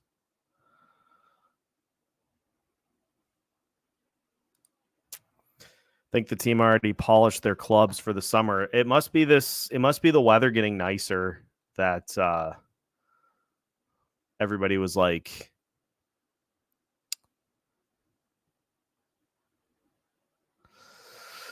everybody's starting to get the swings warmed. So Dallas, after 2, leads the Kings still 4-0. This is how they play when they're not playing the Coyotes, Ducks, and Sharks.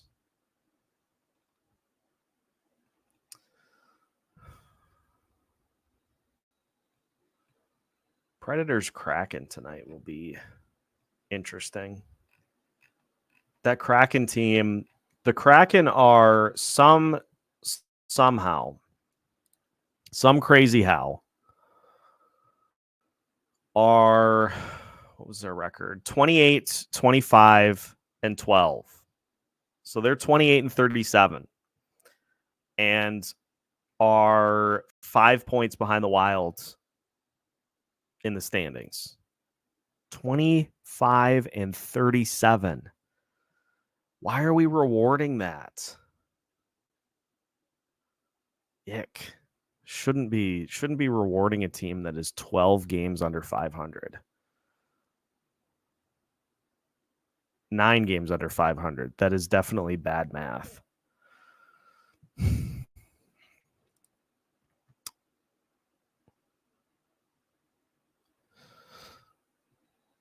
Let's see if Hines juggles and let's see what he does to juggle the lineup here in the third. It's definitely in reach. Just need to turn it up a notch. Johnny Merrill needs to get in on the forecheck. I would just like somebody to have some sort of an eye-opening play to where we all are like, and in a good way, not in a batting the puck out of the air, facing your own goalie. That's not what I'm looking for. Heartlanders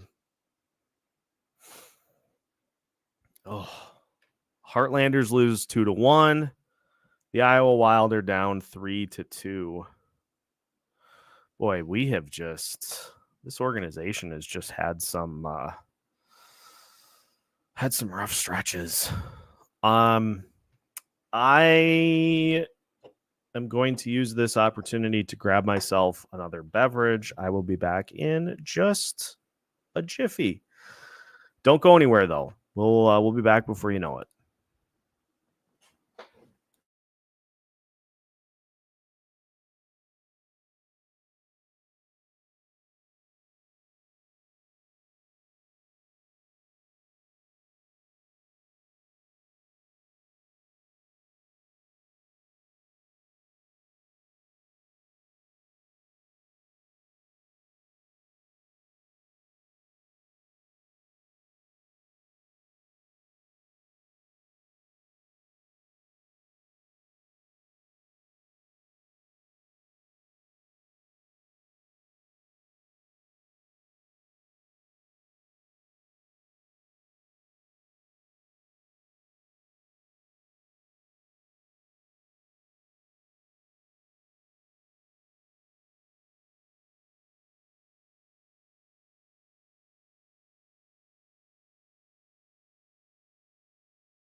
We're back. All right. Third period about to get going here in a couple of minutes. So let's roll through and let's see where everybody is at. Bubba's Sports Cards. I'd like to see a Kaprizov Rossi Boldy line. Yeah, I'm all for whatever is needed to get a spark going. I'm all for it. Let's see John Hines, the mad scientist, go to work again here. You gotta get 2 points. Like, again, and it's not a situation where you're mathematically eliminated. I just feel like you gotta get yourself above water. And the team that you're chasing is the Vegas Golden Knights. And they've got a star-studded roster, to say the least. Do they not? I thought they played tonight.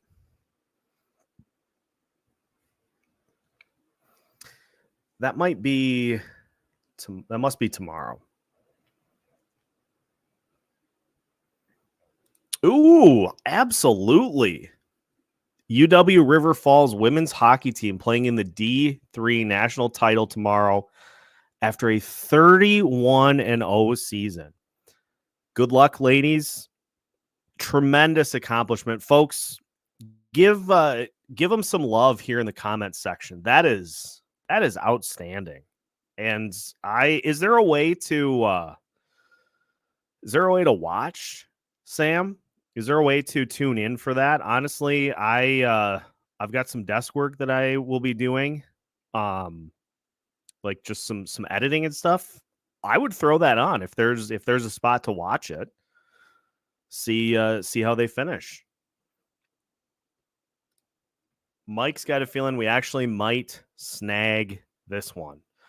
I would love nothing more than for this to be a game-tying goal in the last, like, on the extra attacker. Just dagger the Blues.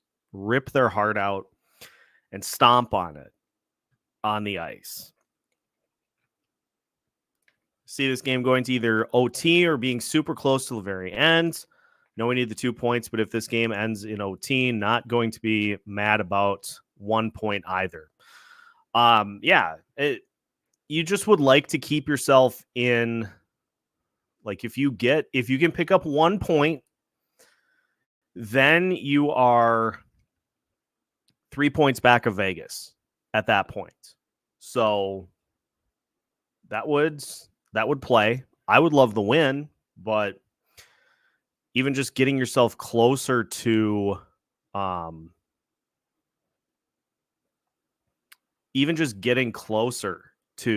those pesky Vegas Golden Knights would be ideal. Oh, there we go. Amanda giving some love to UW River Falls. Buzzer beater. Some of that the OT magic. Empty net magic, as we definitively called it here in the infancy of Locked On Wild, before we blew up, before we hit 2,500 subs, before we just continued to rocket to the moon as we have as this season goes on. We are still waiting for the goalie fight. What do we think in the comments? Do we think we see the goalie fight tonight? Not trending that way, but you never know. All it takes is one hit to run afoul of either of these teams, and that could be the crack that breaks the dam. All we need. I think we're I think we're coming on out for the third.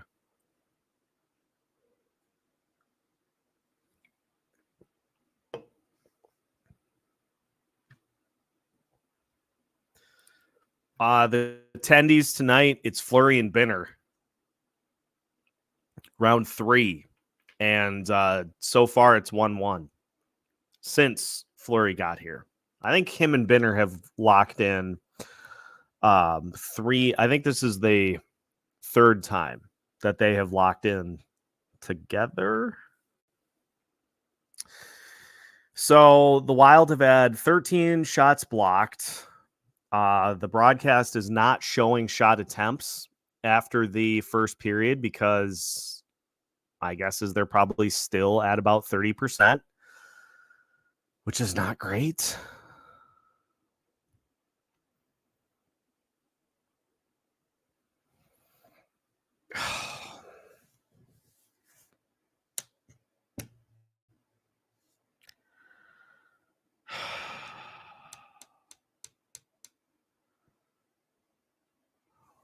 All right, how did this happen now?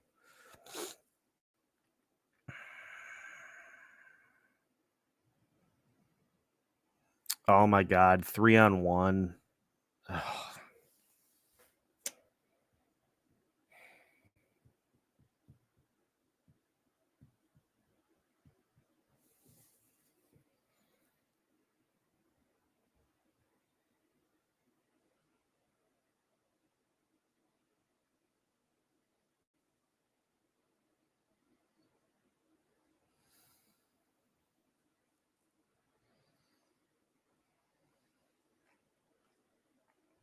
Well,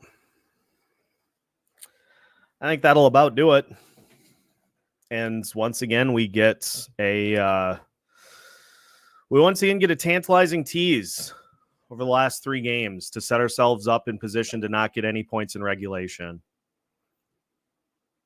And it's penalties, and it's lackluster play, and it's turnovers in the neutral zone. All of the chickens are coming to roost in this one.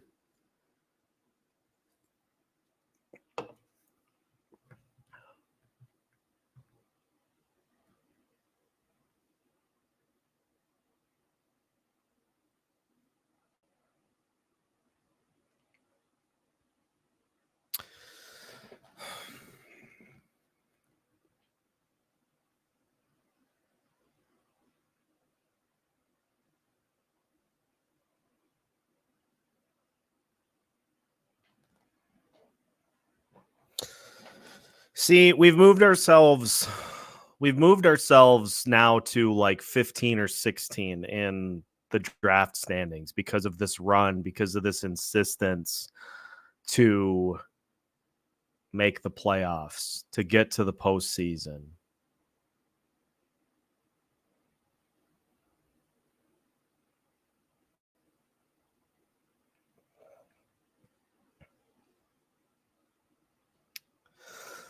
But maybe all it took was a Marco Rossi goal. And what do we got here? You got Kaprizov, Zuccarello, and Rossi. Ooh, nice little stick work by Rossi in front to get Binnington to commit. Maybe that's all it need. Maybe that's all we need to rattle that lunatic. Nice work by Rossi. Good for him. I want to see the replay of that goal because that was just good. That was just a good job by Rossi up close. After whoever that was, like, okay, skates it up and just picks his spot. Ooh, he got Binnington to go high and he just tucked it between his legs. That was saucy by Rossi. Oh, that was great. Okay. We are, folks, just when I thought they were out,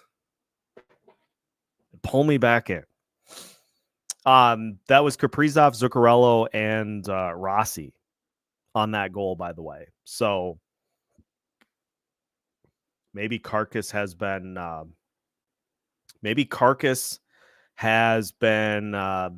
picked up off the side of the road and thrown in the back of the pickup.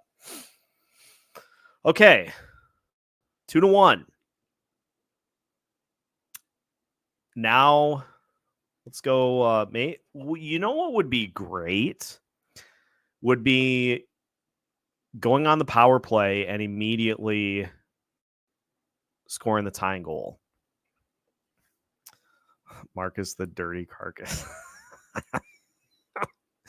Weird that pairing Rossi and Kaprizov usually leads to good things happening. Yeah, this is mad scientist John Hines getting an opportunity to just get Kaprizov, a skater with an actual pulse, with Rossi and Zuccarello on that line, and trying to generate a scoring opportunity, which guess what it did.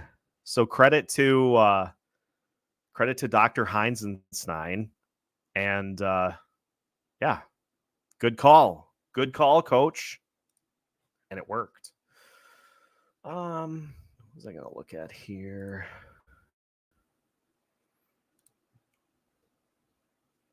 Oh, whoever Mason Shaw is. Oh, that's Walker, I think. Whoever Mason Shaw is tangled up with, he is very. Oh, okay. Oh.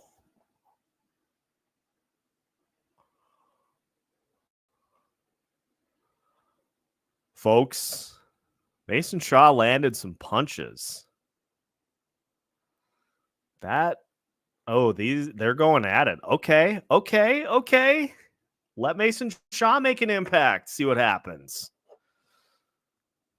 I'm all for that.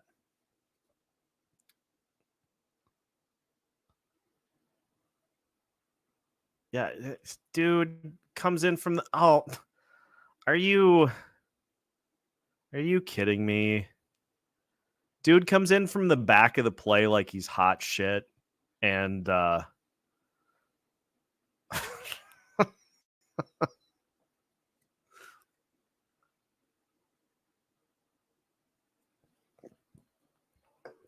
they'll fight again. They'll fight again the moment they get out of the box.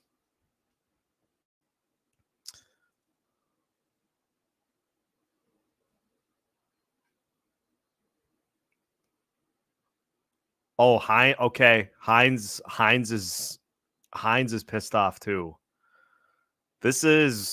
We have tilted, folks. This game has tilted.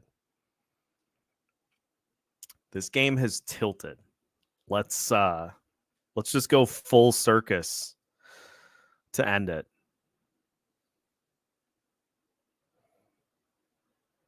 Oh, Walker chipped a nail. Oh, damn. Unfortunate.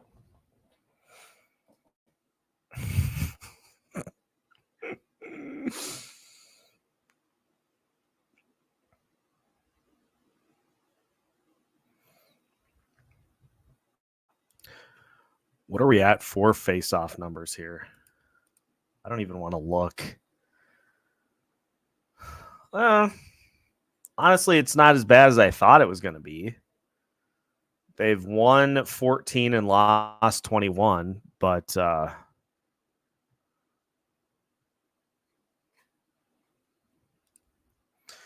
Kyle, there's got to be a problem. Yeah, that's on Bally's. That's on Bally's, because I thought that was weird initially too, but NHL pulled it off the screen. Rossi nearly potted another. Yeah, that's it. It's the NHL says there's no penalty, and I count 5 players on the ice for both teams. So that's just some weird things going on for BSN right now.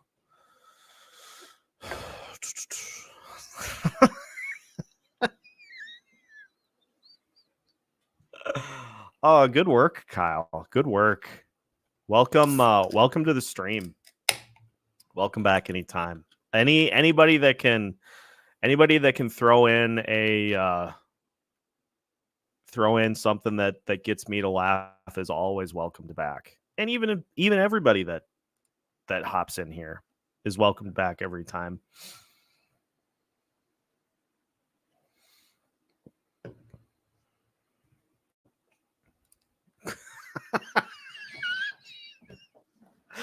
I love this because right as I saw this comment, Mike, I got the Menards ad on the bottom of the screen, and the 4-on-4 is still there. It's not a 4-on-4. 1, 2, 3.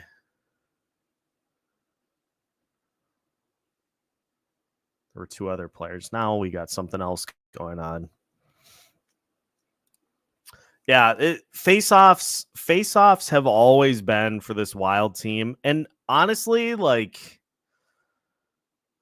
I'm going to try, I think this summer, I'm going to try to do some, like, you remember those textbook Tuesdays that we did? I'm going to get back to doing some of those. And I want to actually have, like, somebody on to talk at length about, okay, Marcus. Again, Marcus Johansson took a shot. I've seen it.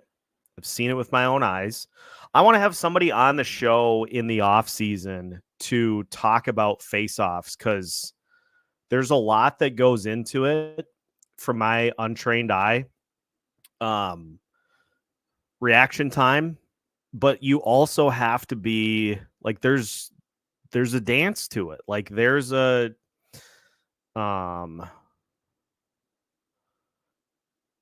art to the face-off. Dive into that. Somebody that can come on and kind of talk me through it a little bit, because there's a lot that goes into face-offs, but it is something that this team they never do well against teams that are good at face-offs. And like, can we get that figured out, please? Please and thank you. It's going to be an icing on the Blues, I would hope. Oh, I guess not. All right, can we get the equalizer here, please?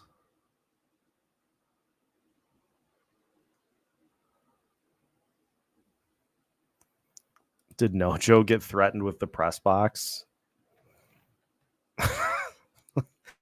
Merrill and Carcass on the ice at the same time. What could possibly go wrong?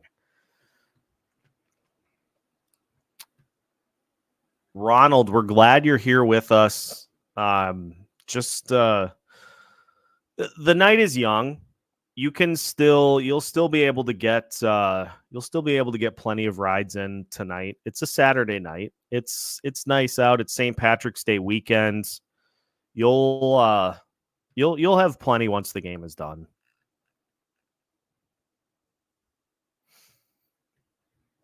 I think we talked about this. Yeah, Amanda, I think we did. We touched on it a bit. But I want to get some sort of maybe that would be a good one for Lou Nanny. Have him come on and talk about face-offs.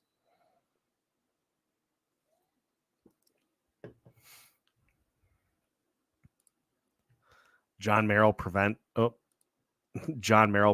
Binnington fight.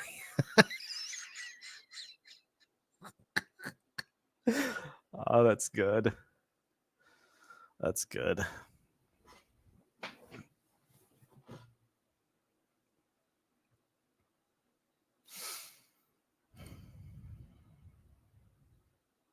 And this is like, face-offs have always been a struggle for this team, but they clearly have found ways to win games without winning them in mass.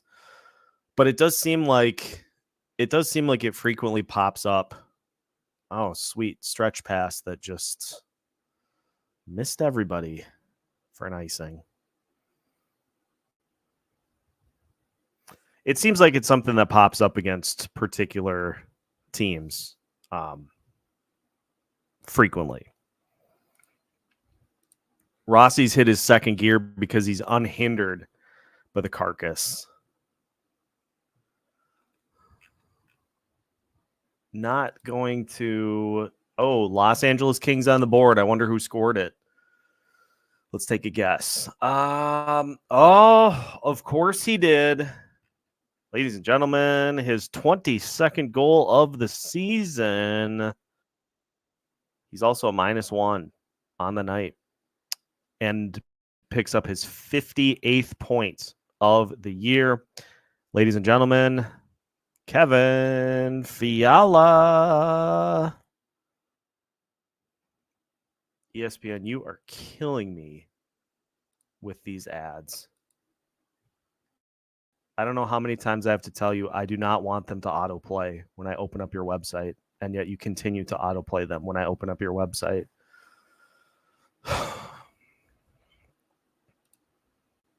No data that correlates face-offs to the only time that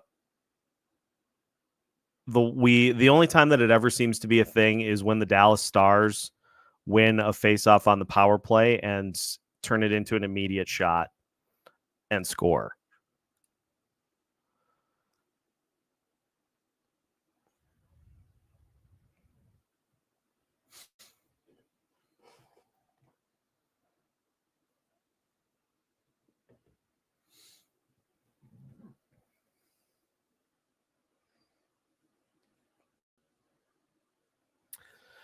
Can we...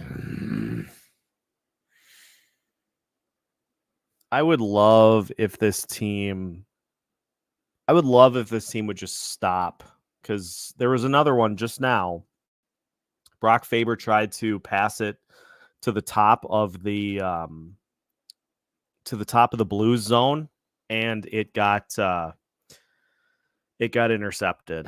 I would love if they could just shorten and simplify, please.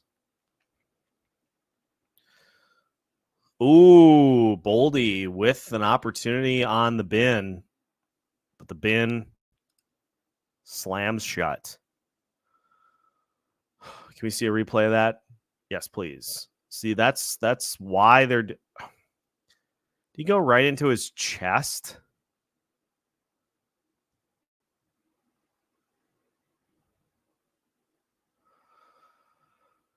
Stretch passing is an organizational top to bottom. Everybody's trying to do it too much. Like, you can get, and there's nothing wrong with it in short spurts, but it seems like that is the preferred outlet for a lot of these. At least he did get it on net. That is a good point. Kevin Fiala on pace this season for 71 points, 26 goals, 45 assists, and he's a -1 on the season.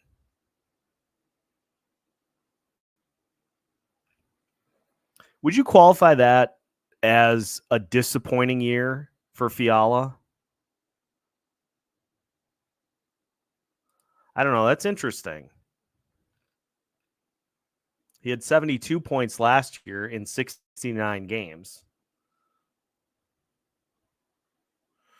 I'd have to think about that. I would think it maybe would be classified as one, especially if the Kings don't do anything this year.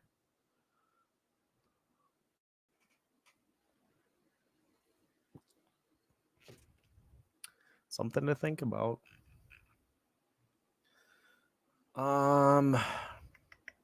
What else is going on here tonight? Okay. Predators Kraken is underway. Avs Oilers is underway. Ouch.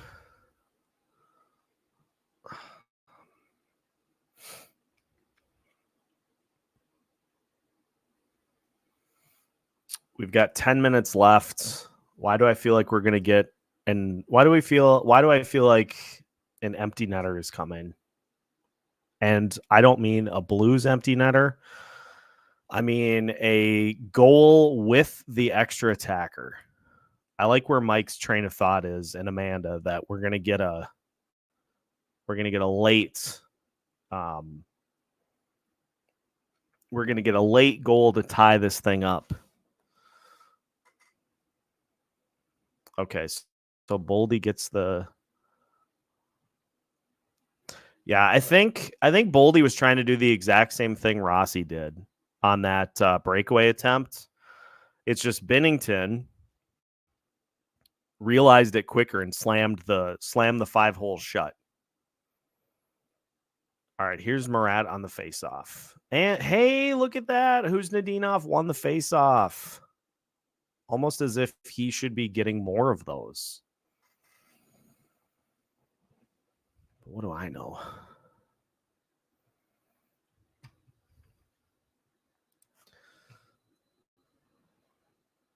Freddie Gaudreau, little spinorama, sends one towards the net. Who's Nadinov in pursuit? Picked up behind the net. Worked along the boards. You've got to be kidding me.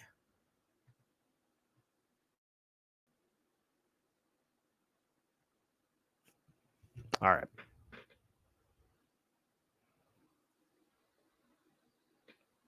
$9:44 and counting to play. Here comes Johansson. Gets it to Boldy. So are we basically double shifting Boldy and Kaprizov here? Because Boldy was just with Johansson. He's with Johansson, and who's the center?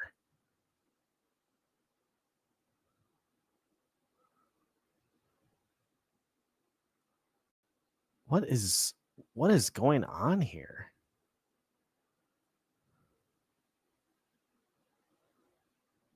Oh, Rossi. Okay, Rossi is the center.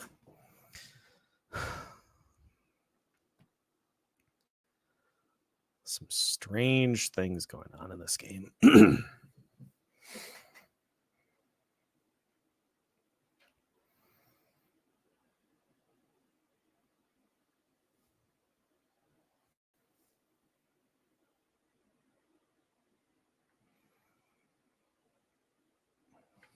Fleury, again, you take away that first goal, which there's literally nothing that he can do about it.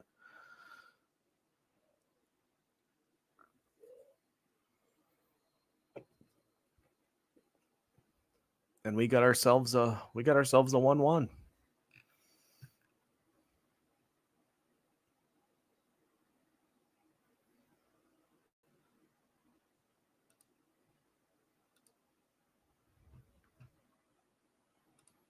Yeah, Kaprizov is tacking some minutes on in this one tonight. Let me get the updated total because it feels like Kaprizov's at 17 minutes right now. Boldy's at 18. There's still 9 minutes to play. Rossi's at 16. Zuccarello at 15. Hartman's at 16. Yeah, it does feel like it does feel like Hines has. Oh yeah, he definitely has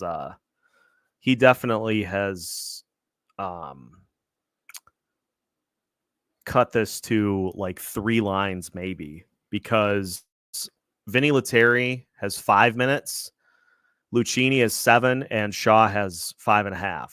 So Hines has definitely cut a line out of the equation here in this one.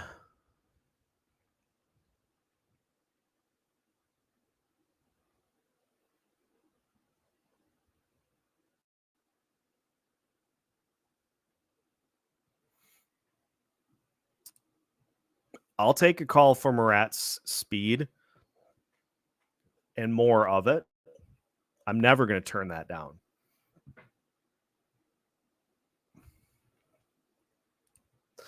I think it's just because of where this team is at in this game, Amanda. They're clearly trying to get this tying goal, and so they're working in the skill guys. Okay, so Shaw and oh, that was interesting. In that instance, on the ice, it was Shaw, Letary, and Huznadinov. Huznadinov, I think, took the face off.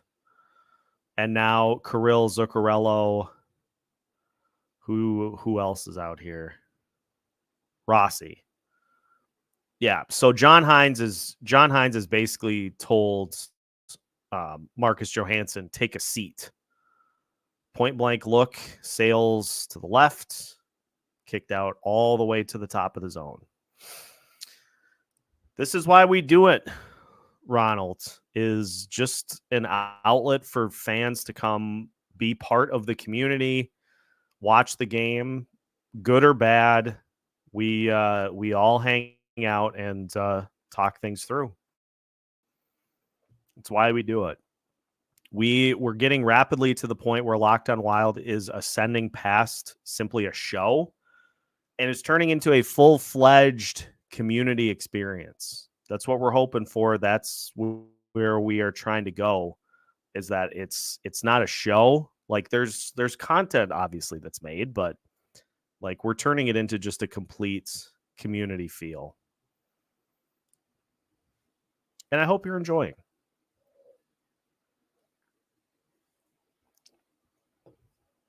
Yes, the doctor's here. The doctor will see you now. Oh my God. Johansson completely overskating a pass, blowing a tire, leading to a shot attempt for the St. Louis Blues.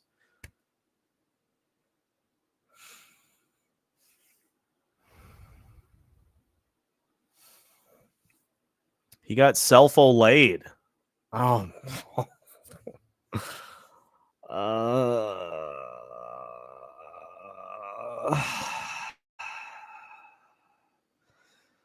Big old yikes.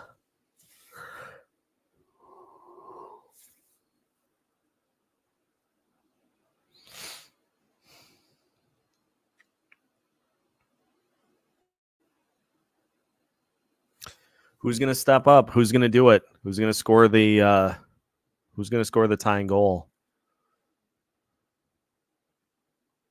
Anybody want it? Okay, so now we have Huznadinov with Foligno. Oh, so this is just your normal third line. Okay. Freddie wins the faceoff. Bogosian around the boards. Huznadinov advances it to Foligno. Foligno's pass gets kicked away and stolen.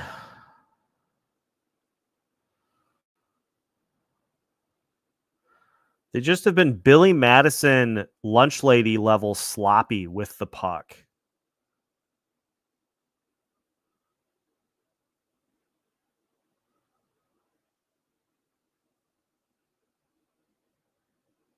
Oh boy. We're getting somebody's going to the box here. Whose power play is this? Bogosian and Shen going nuts. He is PO'd at whatever is happening here. It's so crazy that ESPN has not even figured out what's going on. Oh, it's Brandon Saad. Okay. Lose your cool, my dude. Oh, yeah, because he comes in at the end of the play and tries to tussle Bogosian, and Bogosian's like, get out of here. I mean, he did get dumped pretty good by Brodin. Oh. Yeah, you can't do that. You are putting your life on the line. He tried to Saad tried to stick between the legs on Bagot. Come on, that's Bush League. That is Bush League. Oh, now they're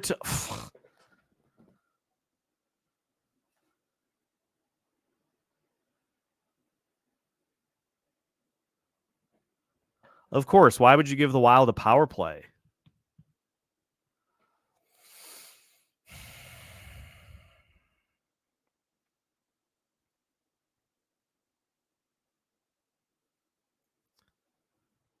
Unbelievable. Why would the Wild get a power play out of that? That's so stupid. These refs can get fucked.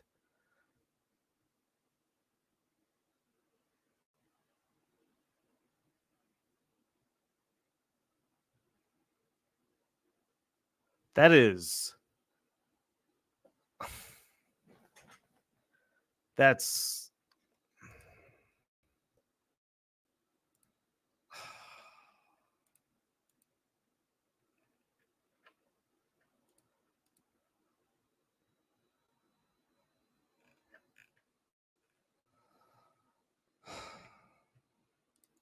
I'm just going to let Diane speak for me here.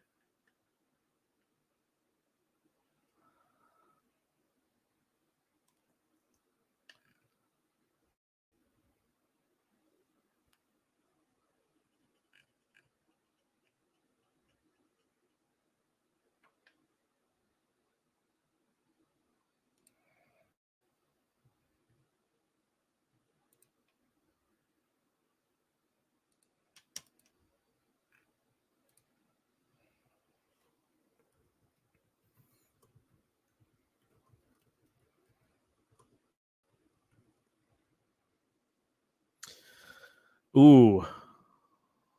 Oh. Faber nearly springing. I think that's Kaprizov. Good block by Fleury.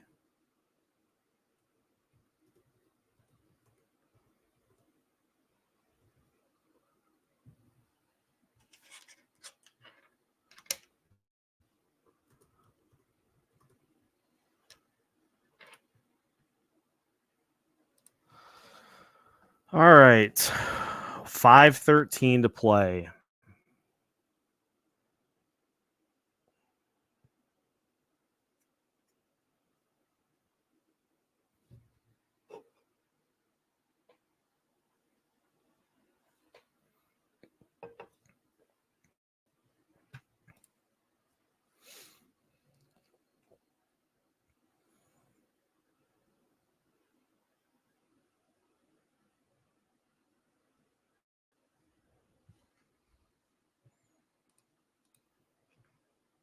I just would like the game tying goal because this is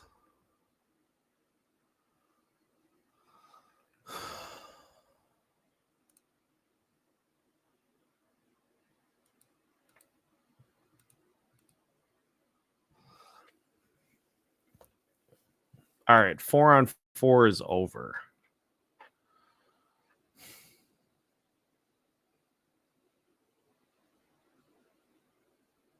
Who's going to do it? Who wants it?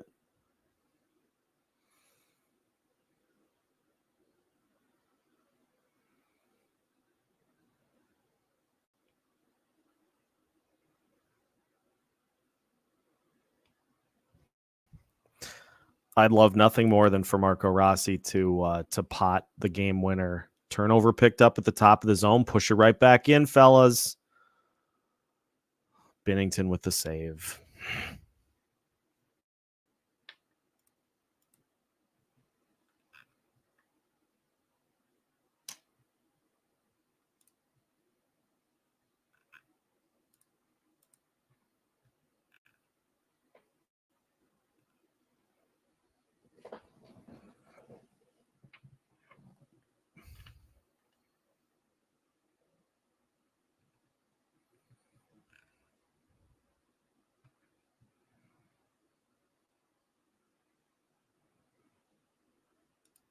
Yeah, Bob, this is a great point because this is a common theme, and it's not like it's not that the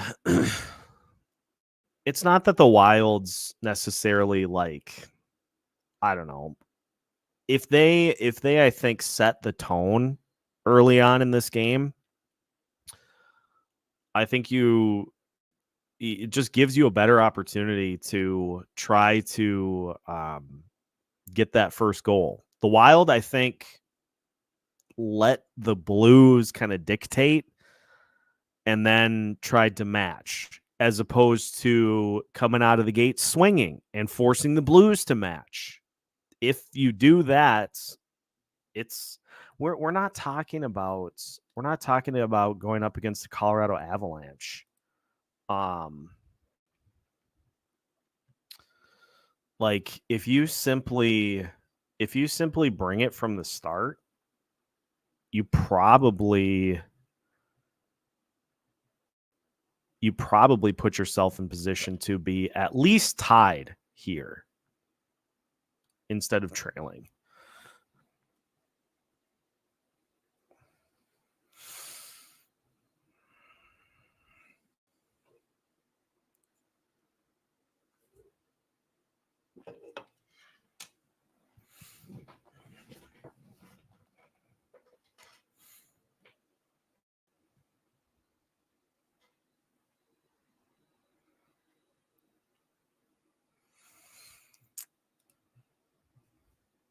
All right, where did it come from?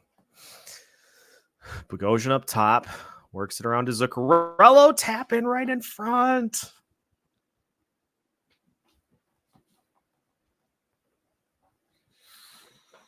That's what I'm talking about. Go get the game. Go take it.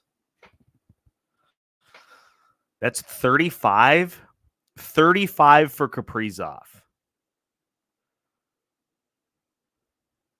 What a tear. All right. Rossi wins the face-off. Brodin across to Bogosian. Bogosian back to Zuccarello. Zuccarello to Kaprizov, who got, Robert Thomas. You got to be on that, dude. Oof. Imagine letting Kirill Kaprizov just walk up to the net untouched. That's a death sentence. Oh, that was off his foot.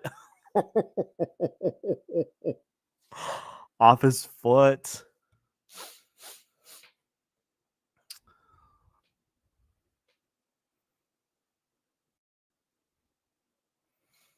All right, so we tied. Now, don't squander this. You've battled back. Your superstar has rallied to tie the game. And so go get the damn thing.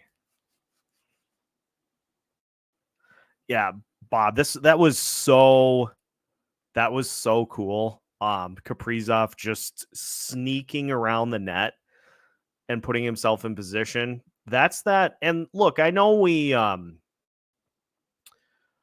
dog periodically the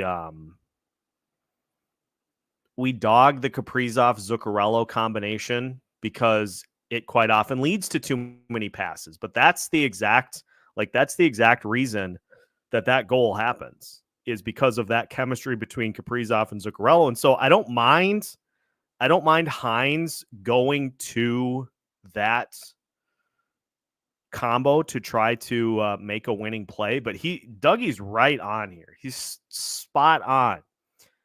That all starts with Marco Rossi winning that faceoff. Like, that goal does not happen if Rossi doesn't win that faceoff. So let's give some big credit. Let's give some big credit to Marco Rossi, who is battling in. He's battling on the boards, trying to get the puck free. Kaprizov does. Bogosian sets up the one-timer. It's blocked. Loose puck picked up by the Blues, coming back down the other way.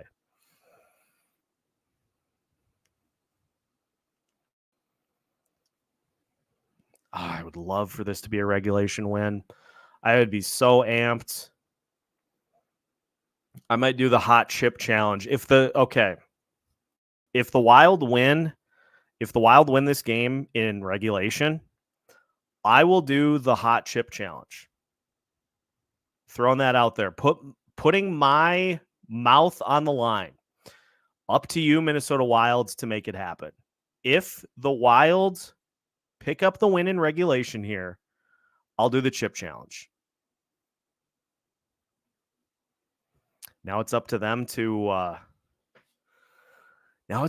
make me pay for it.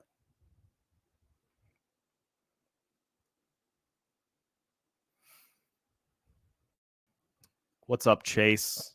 Welcome in. It really do be like that for Kirill Kaprizov.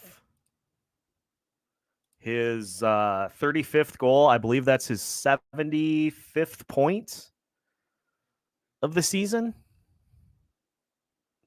It really do be like that. We've got Kirill on our side. What's going on, Wesley? Welcome in. Glad to have you. Under a minute, it looks like this game is. It looks like we're going to that place we always love. God, if this goes to a shootout. Matt Boldy on the far side gets control of the puck. Oh, Johansson got tied up and then sent it wide. Wesley, I'm doing great. I'm just hanging out with the listeners. We're watching this game. We watched Kirill Kaprizov tie it up and likely get the Minnesota Wild a point. Oh, God. Oh. I thought maybe there was going to be a penalty there, but it's just a high stick. We're doing great. We're vibing. We're having a good time. It's a Saturday night.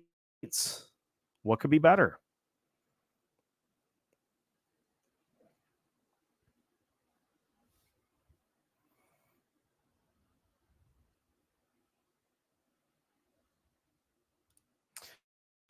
I swear Rossi isn't the 1C. If BG doesn't want too much money when they go to extend him. Honestly, I'm going to be fascinated to see what the contract is for Rossi once we get to that point.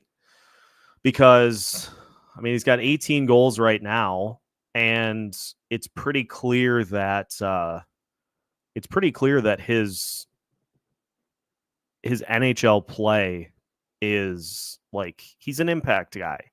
And that impact doesn't necessarily translate to goals all the time, but are they trying to say that the Blues get called for a delay of game here?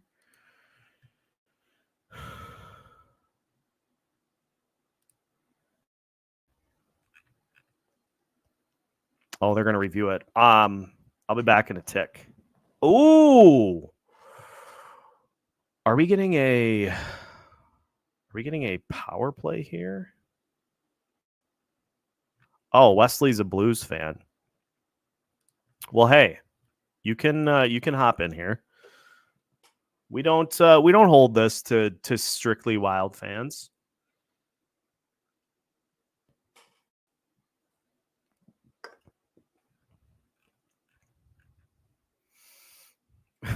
We got a live one. No, it's all good. It's all good. If you want to hop in here, I'm not gonna unless people get trolly. I'm not gonna have a bouncer at the door. Looks like we're going to OT. This is real unfortunate timing, but I gotta take a bathroom break. I'll be back.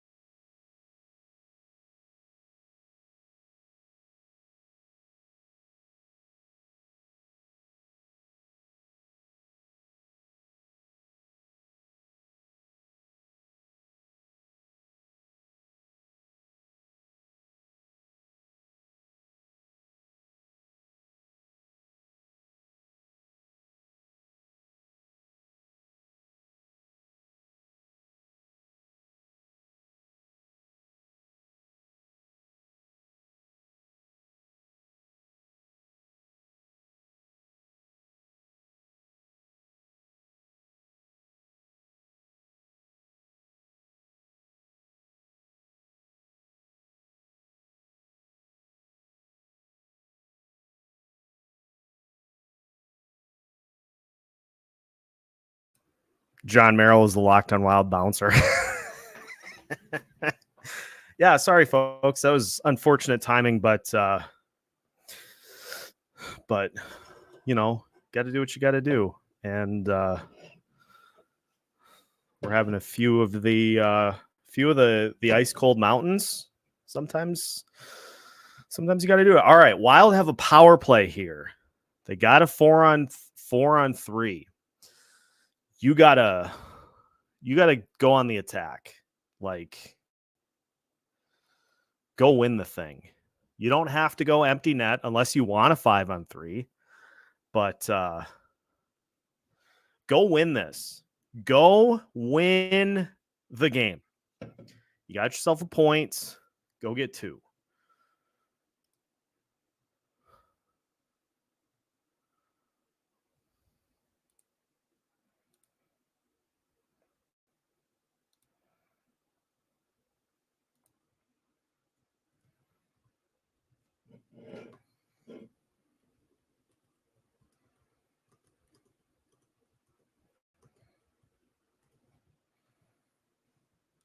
Yeah, it's basically water, Dougie. So I'm getting my hydration in, which they tell you that's a good thing. So I'll take it. All right, Blues win the face-off.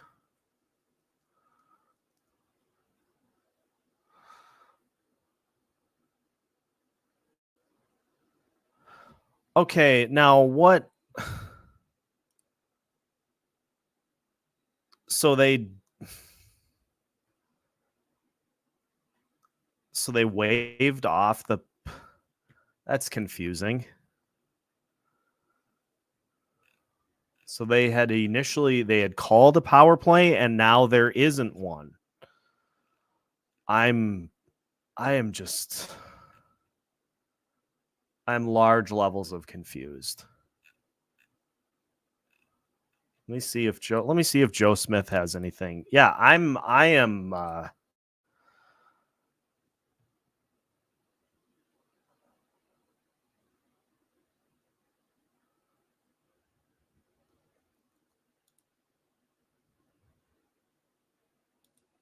Oh, here we go. They're putting time back on the clock for the icing call.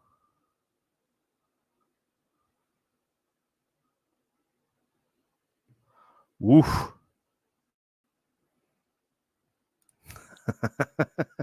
DM the beer tower. Matt Boldy with some sauce here. After Flower pokes it away. Good play by Fleur. Boldy takes the just over the net. Just over the net. Hey, I like the attack.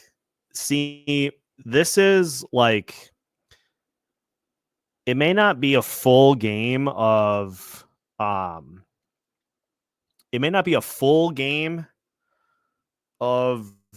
Boldy highlights, but the fact that he's pushing play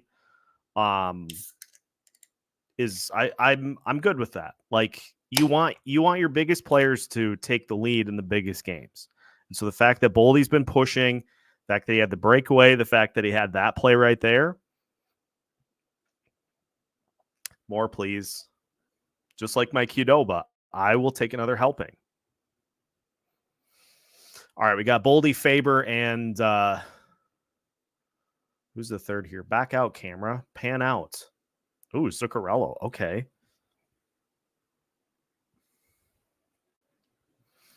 If one of these two teams makes it to the playoffs, I'll cheer for them. I'll take that for you. I'll take that from you, Wesley. Thanks for joining us. How many shots on net does Robert Thomas have? 2. And 1 that missed the net. Bet 85 could cash out 250 right now, or hold and possibly make 550. I'd say hold.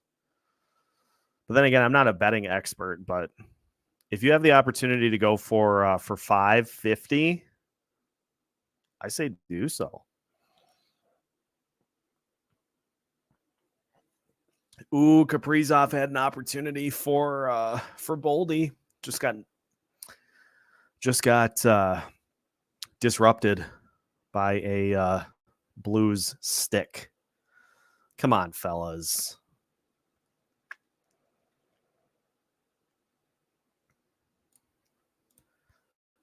Anyone but Winnipeg or Nashville. Yeah, we Wesley, I haven't done a ton of them this year. I did two streams when the Wild were in Sweden. And because I go to pretty much all of the Fleury with a rocket save there. Love to see that.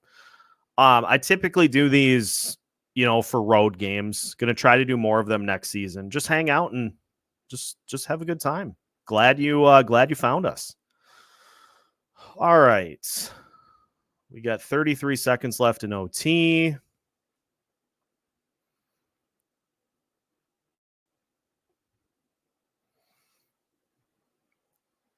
You guys realize how this is going to play out, right?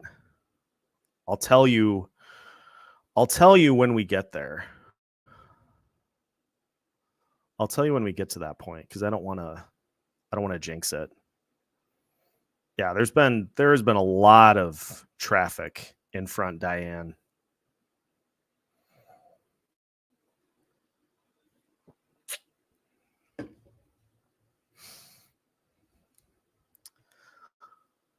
Two seconds, Spratly. 2 seconds and we'll get you. I just don't want to jinx it. Yeah, Boldy on warrior status out there in OT. I'm telling you, like, Boldy. This is I'm good with Boldy here, stepping up and making some big plays. Okay, now that we have definitively gone past OT, we all know how this plays out, right?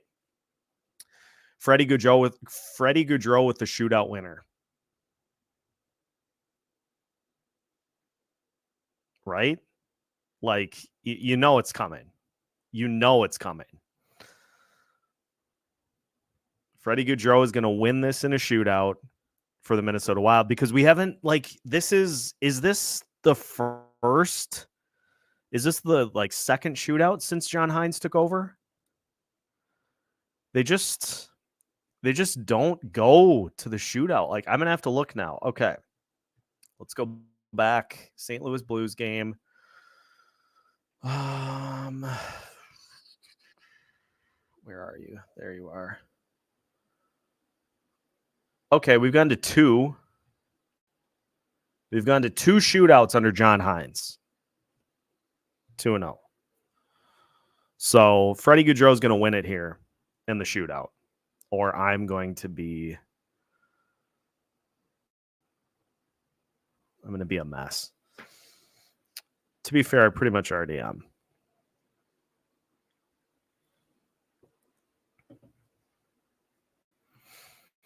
$53 people in here right now. Let's celebrate the fact that we're all just sitting here watching the shootout festivities. Yeah, I'm not gonna lie. I'm gonna be sweating this one. St. Patrick is with us. I love the good vibes. I love the good energy. Brian is every single one of us. Oh, I love that. I love that. All right. Superstar.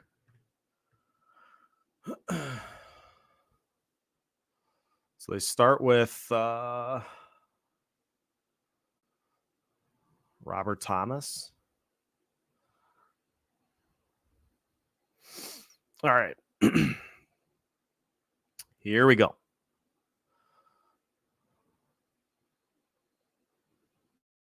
Swing and a miss. Robert Thomas.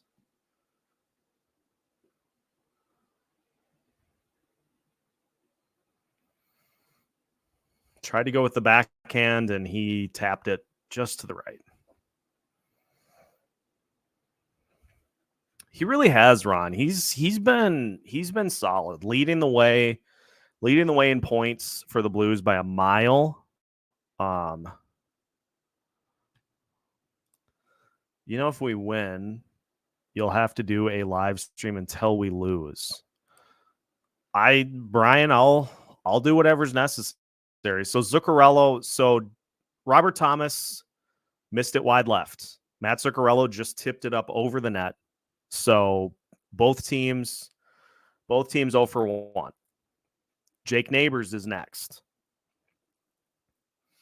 How about giving the rookie second shootout? Jake Neighbors. Love that. So Neighbors, high and wide. Wide left.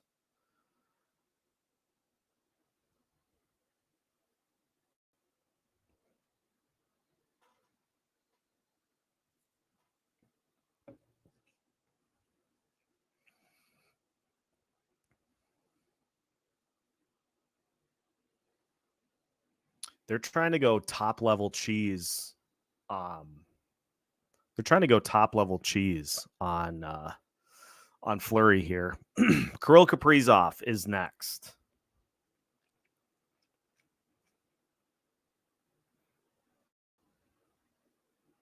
And a save by Binner.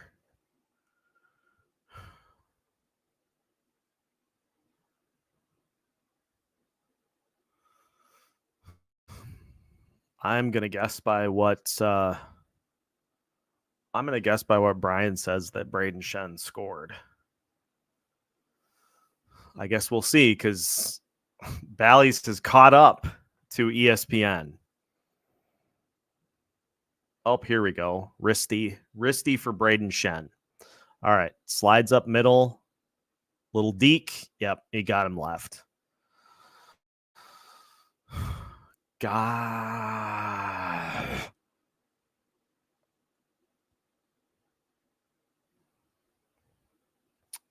All right, Matt Boldy, make a play. Do something for us, fella. Keep this going. Gotta have this. You've gotta have. Got to. Boldy. All right, picks the puck up. Center ice. Starts out right. Works out to the slot. Oh! Oh! Holy cannoli. Oh, he went low. Oof. Binner hates that. Oh man, he kept that thing right on the ground and went left. Oof. That was saucy. Good game for Boldy tonight. I know he didn't score, but Kyrou gets it.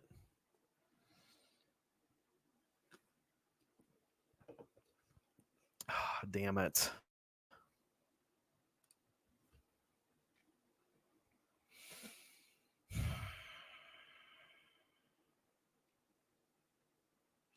Well, that's the season. That's Freddie Gaudreau. What good are you? Missed wide right. Unbelievable. Are you kidding me?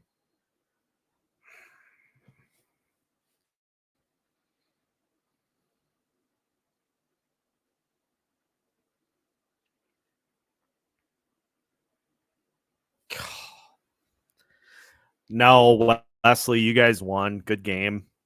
He pulled it all the way out to about a full 90-degree angle from the net and then tried to chip it through the crease. That sucks. Ugh. Freddie is completely in his head.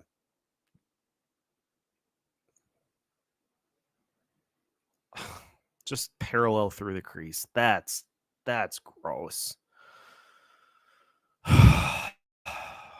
Yeah, we do. We're not going to make the playoffs. That was a gross loss. It was embarrassing.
I don't know, guys. I really don't know. That was bad. That perfectly encapsulates Freddie Gaudreau's entire existence this season. Like that was bad. That was jeez, what are you doing? But hey, I guess on the good side of things, Wesley, thanks for hanging out. Oh, you don't need to be rude about it. We're all here just having a good time.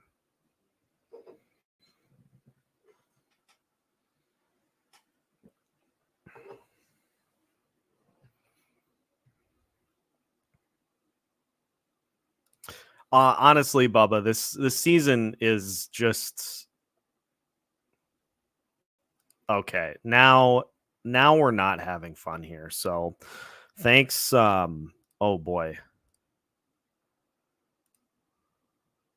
Thanks for the memories, Wesley, but that's all you get. That's all you get.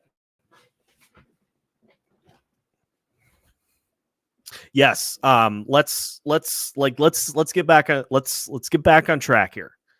The Wilds, they get a point. Brian is right here. Brian is right.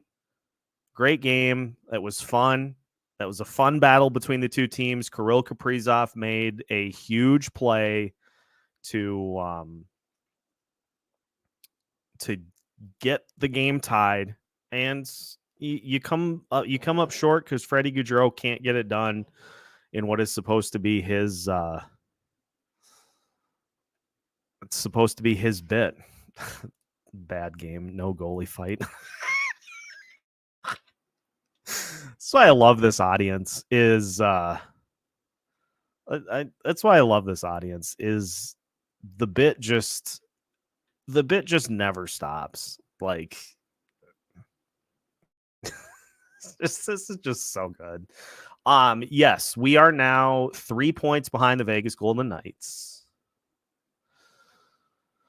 And so you are at this point, you're a point ahead of St. Louis, and you're 3 points behind Vegas. Yeah, exactly. We got the one that we definitely needed. And yeah, well now we just take this show on the road. So other than Wesley coming in and just trying to completely derail the stream, that took a turn. And I was being nice. But yeah. Cardio Twins. I got a Gaudreau jersey I'm giving away if anybody wants it. Oh.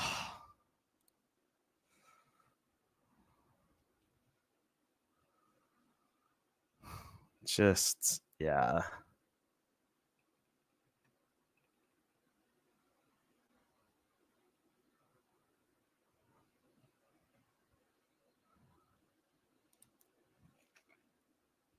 Wesley went full Binnington. Never go full Binnington. Yeah, no, we don't need that. Anita, we've got another game against the Blues on the 23rd. And it's at the X, I think. So I'll be in attendance for that. My challenge still stands. 10 Merrill points and I buy his jersey.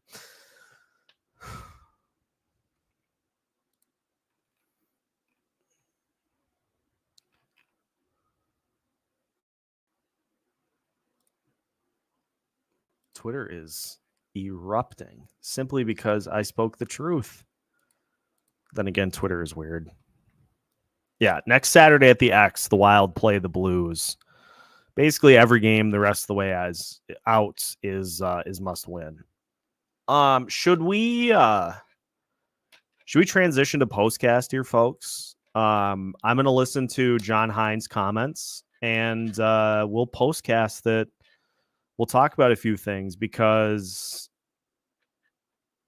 it was a fun battle back and forth, but there are a few things that can be taken away from this one. The Wild in 2024, important games end 2 and 3. All right, we're gonna move to postcast because I've got my Qdoba staring at me angrily that I haven't eaten it yet. So I'm gonna catch the post game here. I'll fire up another stream for the postcast, and we'll break this down. Wild fall in a shootout. Thanks, everybody, for tuning in. Thanks for joining us. 52 people in here, 3 hours in. Watched the whole game. Watched Kirill Kaprizov kick one in for the game-tying goal. When the season is over and the post-mortem is done, it'll be a season of missed opportunities. 100%. A point here, a point there. It all adds up.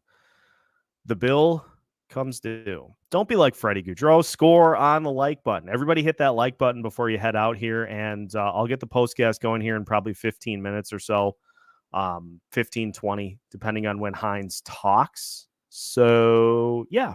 Thanks for tuning in. This was a blast. I will try to do more of these for road games, especially. It's way easier to do them for the road games than it is for the home games because I'm at the X. But yeah, we'll get the postcast going here before too long. But thanks for hanging out.